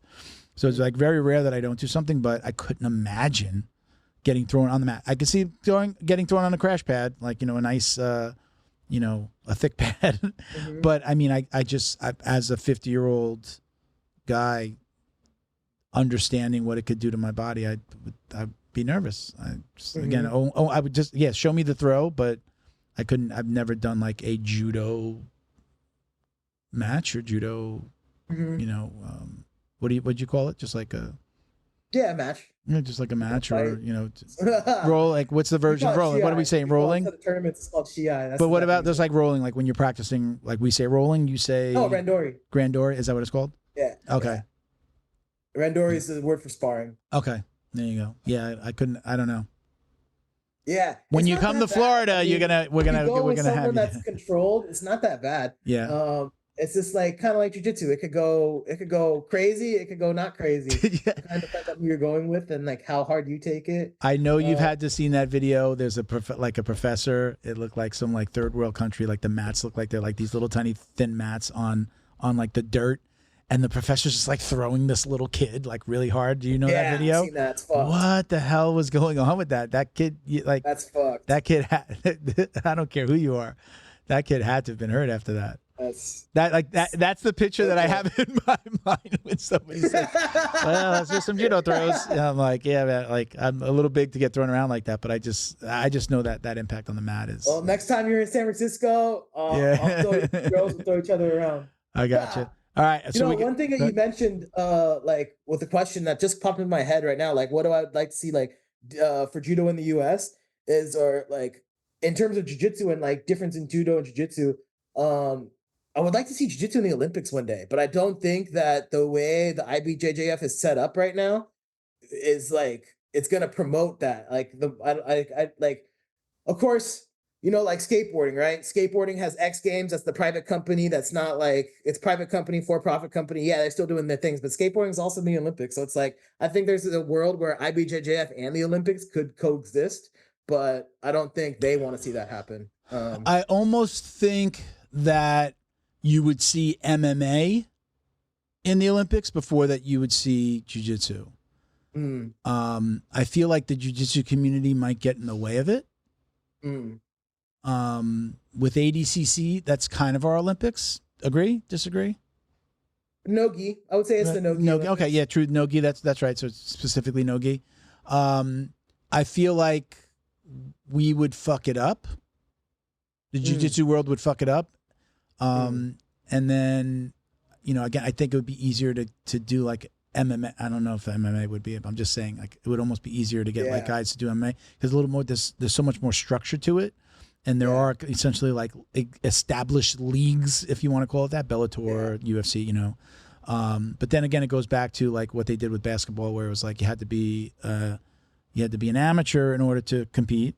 But then with basketball, they were like, okay, let's get the pros because we're sick of the U.S. losing on the Olympics, right? You know, so like where does it go? It's like, you know, are we going to have like the world champions fighting in the Olympics to fight? You know, like that's kind of already happening. You know, I don't know. And like in a tournament setting, it's like for MMA it would be hard because it'd be like how much damage could you take in like one day if you got to fight like a bunch of people? Yeah, in that's like true 1 or as 2 well. days. Yeah, I mean they do it for boxing, but I mean I think the rounds are shorter, right? But yeah, MMA is a lot harder though, right? You know? Yeah. I don't know. But I would like to see jiu-jitsu at least one day. But I think it's also a numbers game. It's like the number of black belts per country is probably like, you know, in the US and Brazil and like these big countries, it's probably pretty high, but like, and it's getting higher all the time. Like there's black belts in America everywhere now, but like, I think these other developing countries that, you know, just got jiu-jitsu like not too long ago. I think it's just going to take time, but I would like to see like some type of push for Olympic jiu-jitsu. I think that would be really cool.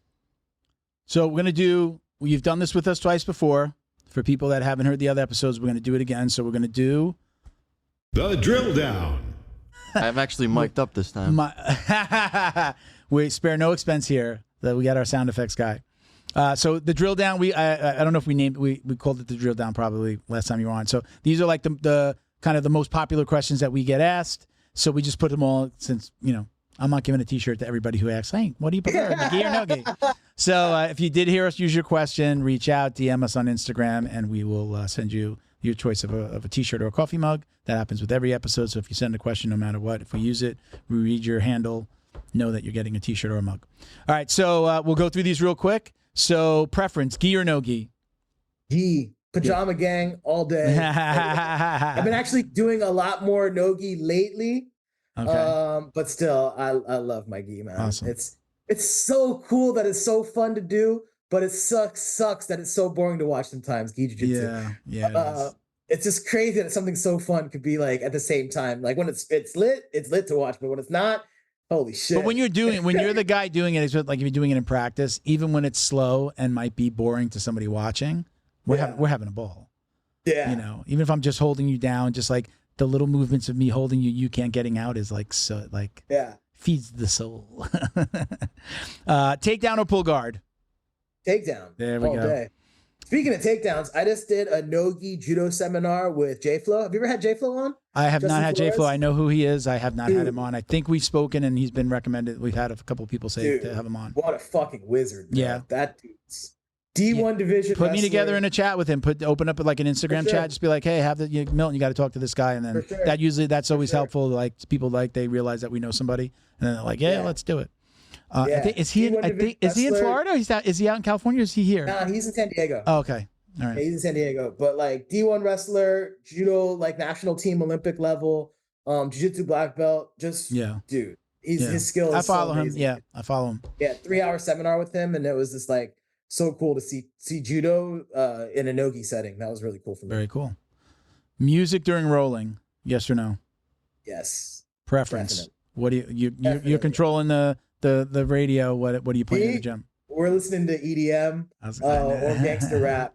Yeah. If Kurt Osiander is in the building, then heavy metal. Yeah. But I don't think Kurt Osiander's in the building. Very cool. I know. I see you. Once in a while, you go out to the. I'm gonna date myself by calling it a rave, but like the EDDM, right? EDDM. I'm saying EDD. Yeah. There's every door direct mail to the postal service called EDDM. So I'm saying EDDM. But you like to go to concerts and stuff. You like to go to the events, right? Definitely. I see you posting, right? I've seen you with your little your hoodies and your little ears and stuff and like panda stuff, right? Having fun. Actually, the world's biggest rave is called EDC in Vegas in May. And the day before EDC, which is on a Friday, so Thursday night, we're having an open mat in Vegas. So the rave takes place in Las Vegas. So any ravers coming down to EDC, if you do jiu-jitsu, bring your gi. We're doing an open mat at Orient BJJ the day before. So that Thursday night, there's going to be a DJ. What date is this? What do you know the exact dates? They're going to have a barbecue too. It's going to be lit. Do you know the exact dates? Yeah. So it is May 16th, Orient BJJ. Open mat, DJ, barbecue. Oh, so this is a couple of weeks. This is next month. All right, very cool. Cool. And then the next day, there'll be like 300,000 people inside of Las Vegas Speedway. It's it's a huge rave, bro. It's like a whole town. All right, next question is annoying things that coaches do. Annoying things that coaches do. I think we talked about it a little earlier with just like, ego tripping, but annoying thing that coaches do. All my coaches are pretty fucking amazing, man. Yeah. We try to think of someone else's coach that's shitty. All right, I've also done this one. Annoying things that students do. Annoying things that students do. I think that annoying things that students do. I don't know. White belts do stupid things all the time. Exactly. I think when they're just trying to talk too much during the roll, sometimes it's like, okay, we can talk a little bit during, but like, just fucking roll, man. Oh, you'd hate me. You'd hate me. I know, like when I've had coaches say something like, when you're trying to tell somebody to do something or to correct something, they're like, oh, no, I know, but I'm doing it like that. I've done that. Been that guy that's been like, no, but I'm doing it like this because of that. Like, just shut up, listen to the coach, do it his way. And if you have to, when he walks away, then go back to doing your way. But listen to your coach, learn that his way. There's usually going to be a reason, especially if he's a really good coach. Yeah. And you're going to figure that out. Even maybe if it's on your own later, you're going to go like, oh, that's why he does it like that. And it's better than my way. I did think of one thing annoying coaches do, because I do this all the time and I have to catch myself and I have to be like, stop fucking doing that. It's like, as coaches, we're trying to like convey a lot of technique, and sometimes we show too much technique at one session. I think that like giving people time to drill is really important. So like muscle memory, like making them fucking drill for a long period of time. And sometimes I get like lost in that. It's like, okay, I'll give them like 3 minutes, but I want to get to the next thing because it's so cool. They'd be like, oh, this shit's so cool if they saw this. But it's just like, yeah, it gets annoying when like you just got in the groove of things, and all of a sudden, all right, circle back up. We're doing something else now. So it's like giving people the time to get that muscle memory down is really important. And I make that mistake too, where it's like I show too much shit and then I'm debriefing with myself after class. Like, fuck, I should have let them drill a little more, like on instead and brought the next move like some later date, Next question is, what would you be doing if you hadn't have found martial arts? Yeah, I hadn't found What judo would and I jiu-jitsu. be doing if I didn't find martial arts? That's a good question, man. I think if I wasn't spending this much time on the mat, I'd be like doing something else like a psycho, like either whether that be like culinary cooking or like music production, making music. I would just do something over and over 6 days a week like a Are psychopath. you somebody that can't, or can you not sit still?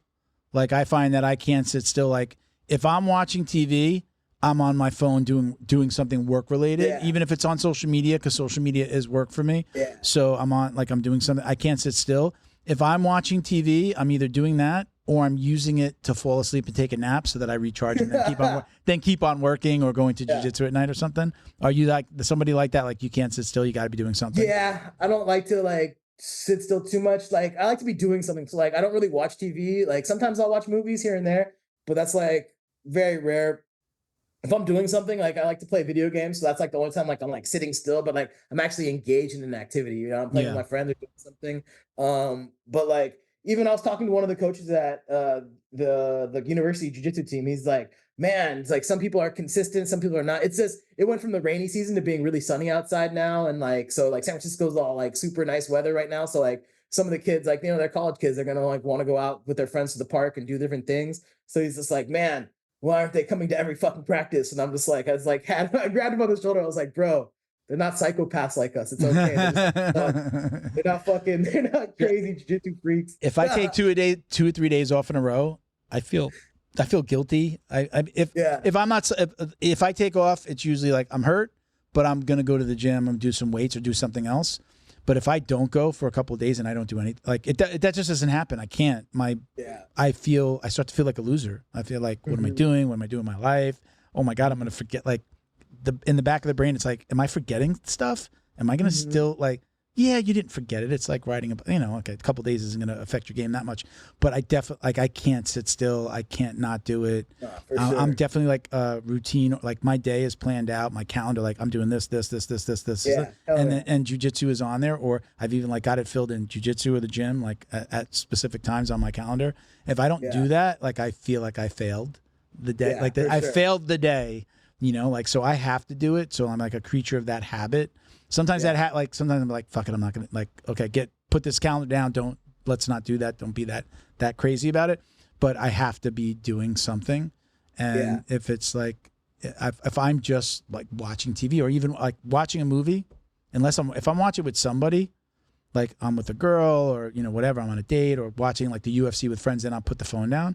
But if I'm doing that stuff by myself, I'm just phone in my hand. What could I be doing to make the business better? Send notes to people. Tell my daughter, hey, do that. Like 9 o'clock at night, and I'm sending stuff into like the chat that we have. Like, hey, make sure you do this. Make sure you do this. I'm sure she's sick of it. But like, I can't sit still. It's got to be something to improve myself, work, jiu-jitsu, whether it's watching something or doing like. But I watch TV to fall asleep. Yeah, that's what I. Even when I go on vacation, like I bring my gi everywhere. Like I said, like I go train. I just tell my girl like, hey, I'm gonna go train and then we can be on vacation mode. But like I have to train. Like I just have to give me like 2-3 hours. Yeah. And then whatever you want to do, we can do it. Does she not train? Nah, she doesn't train. No. No interest whatsoever, or one of her best friends came to a few classes and I was like, oh, so you're gonna come by?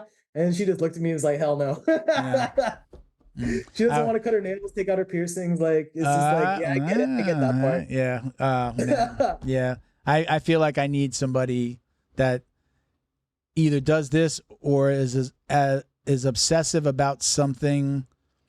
I'm not looking for like some like fitness model. I don't even like that. I don't find that attractive. But like jiu-jitsu, martial arts, something they have to understand this obsession and understand it's not necessarily an obsession, but it's a passion. And like they have to understand it, and it would be great to find somebody that shared that passion. That shared that passion for jiu-jitsu or something fits relate. Now, I always say, like, I had a heart attack when I was like 43. Okay. So like, this isn't that much more important to me to be in shape and to be active and to not sit around and just be unfit. So like somebody that is just like, doesn't do something physical or doesn't understand that like Stay home. You don't have to. Why are you going to jiu-jitsu again? Or when I go away, not like, don't bring your, what, you bring your gi? What can you can't like, you can't leave jiu-jitsu alone for one day. Like I can't. I had that, and I don't want that again. I need somebody that's like, go, because I know that it makes you a better person here, a better person here, and a better person to them. Like, you know, it makes me a better worker. It makes me a better, you know, better person in a relationship, better boyfriend, husband, whatever that may be. So like I need that. I need somebody that feeds that and goes, oh, I recognize that.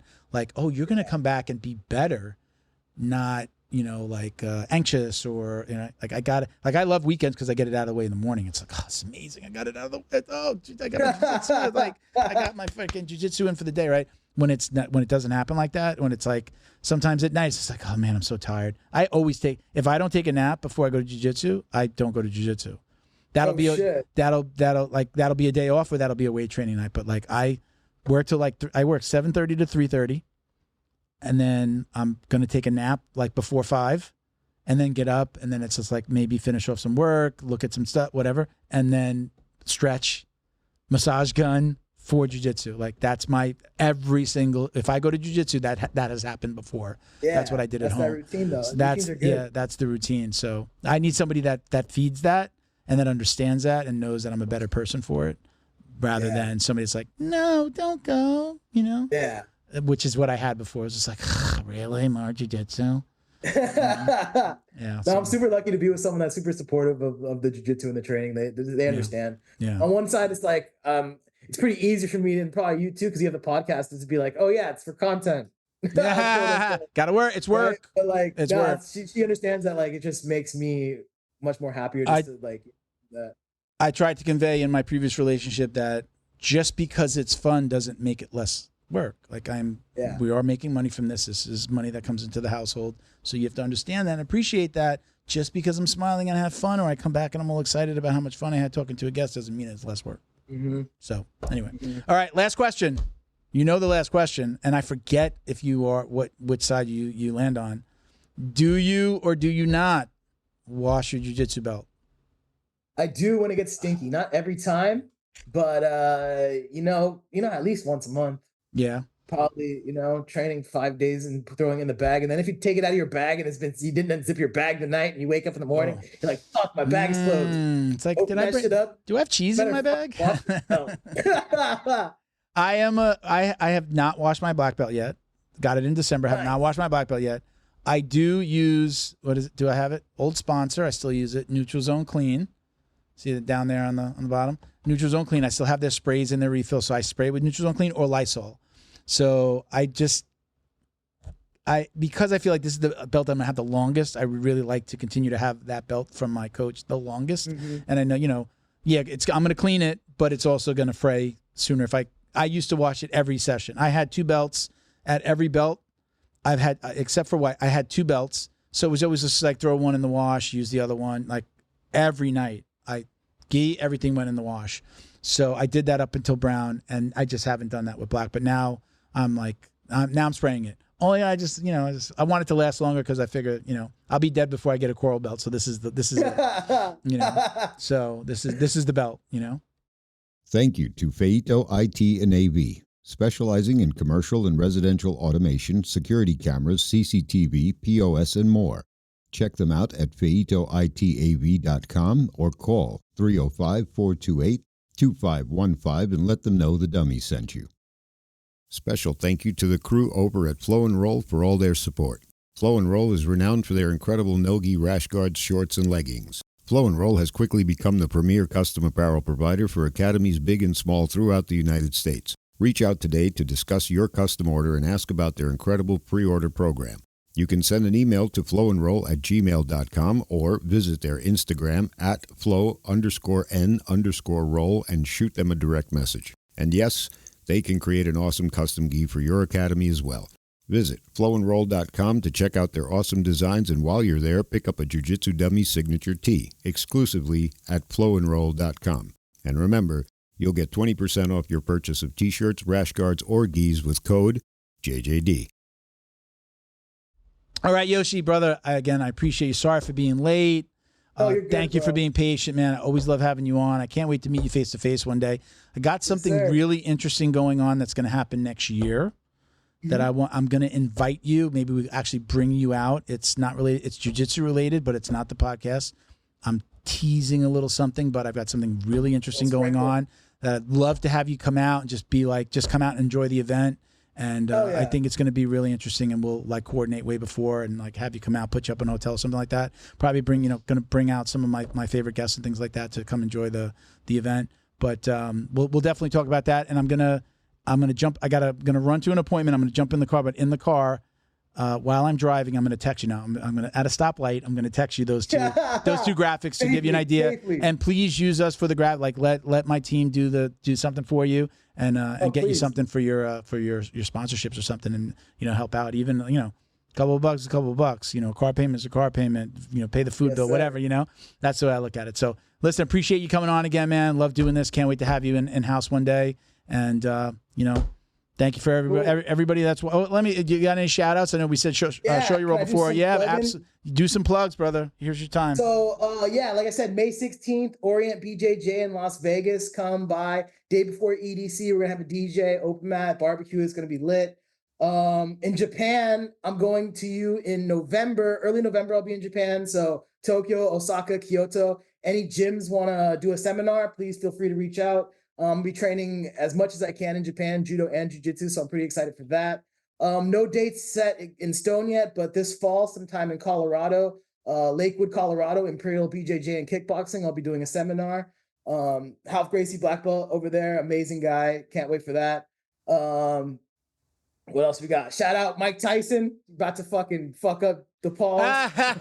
Shout out. Is that really going to happen like that, where they're tag teaming him or something? Is that really true, or is that just like an internet it's troll just, thing? Just one. Yeah, That's just okay. a troll thing. Yeah, I saw something like, it's like they're going to be able to tag team him and switch out. I'm like, that's not happening.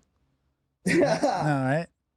But shout out Mike Tyson. Shout out Dave Bautista. Dave Bautista's been a follower of Move of the Day, so I've been really happy to see him liking my shit. That's awesome, man. Amazing. Shout out Dave Bautista. Shout out Kurt Oziander, and shout out Joey Diaz. I know you train jiu-jitsu. Let's get something together. Let's train. Let's fuck some shit up, dog. That's awesome. All right, brother. We appreciate you. Thank you to everybody for watching and listening. Check us out at Jiu-Jitsu Dummies for all the ways to watch, listen, and support. My personal IG is Uncle Milty BJJ. That's I don't use that one as much as Jiu-Jitsu Dummies, but you can check us out there. And just listen. Thank you for watching and listening, everybody. Peace, love, Jiu-Jitsu. There we go. We'll use it.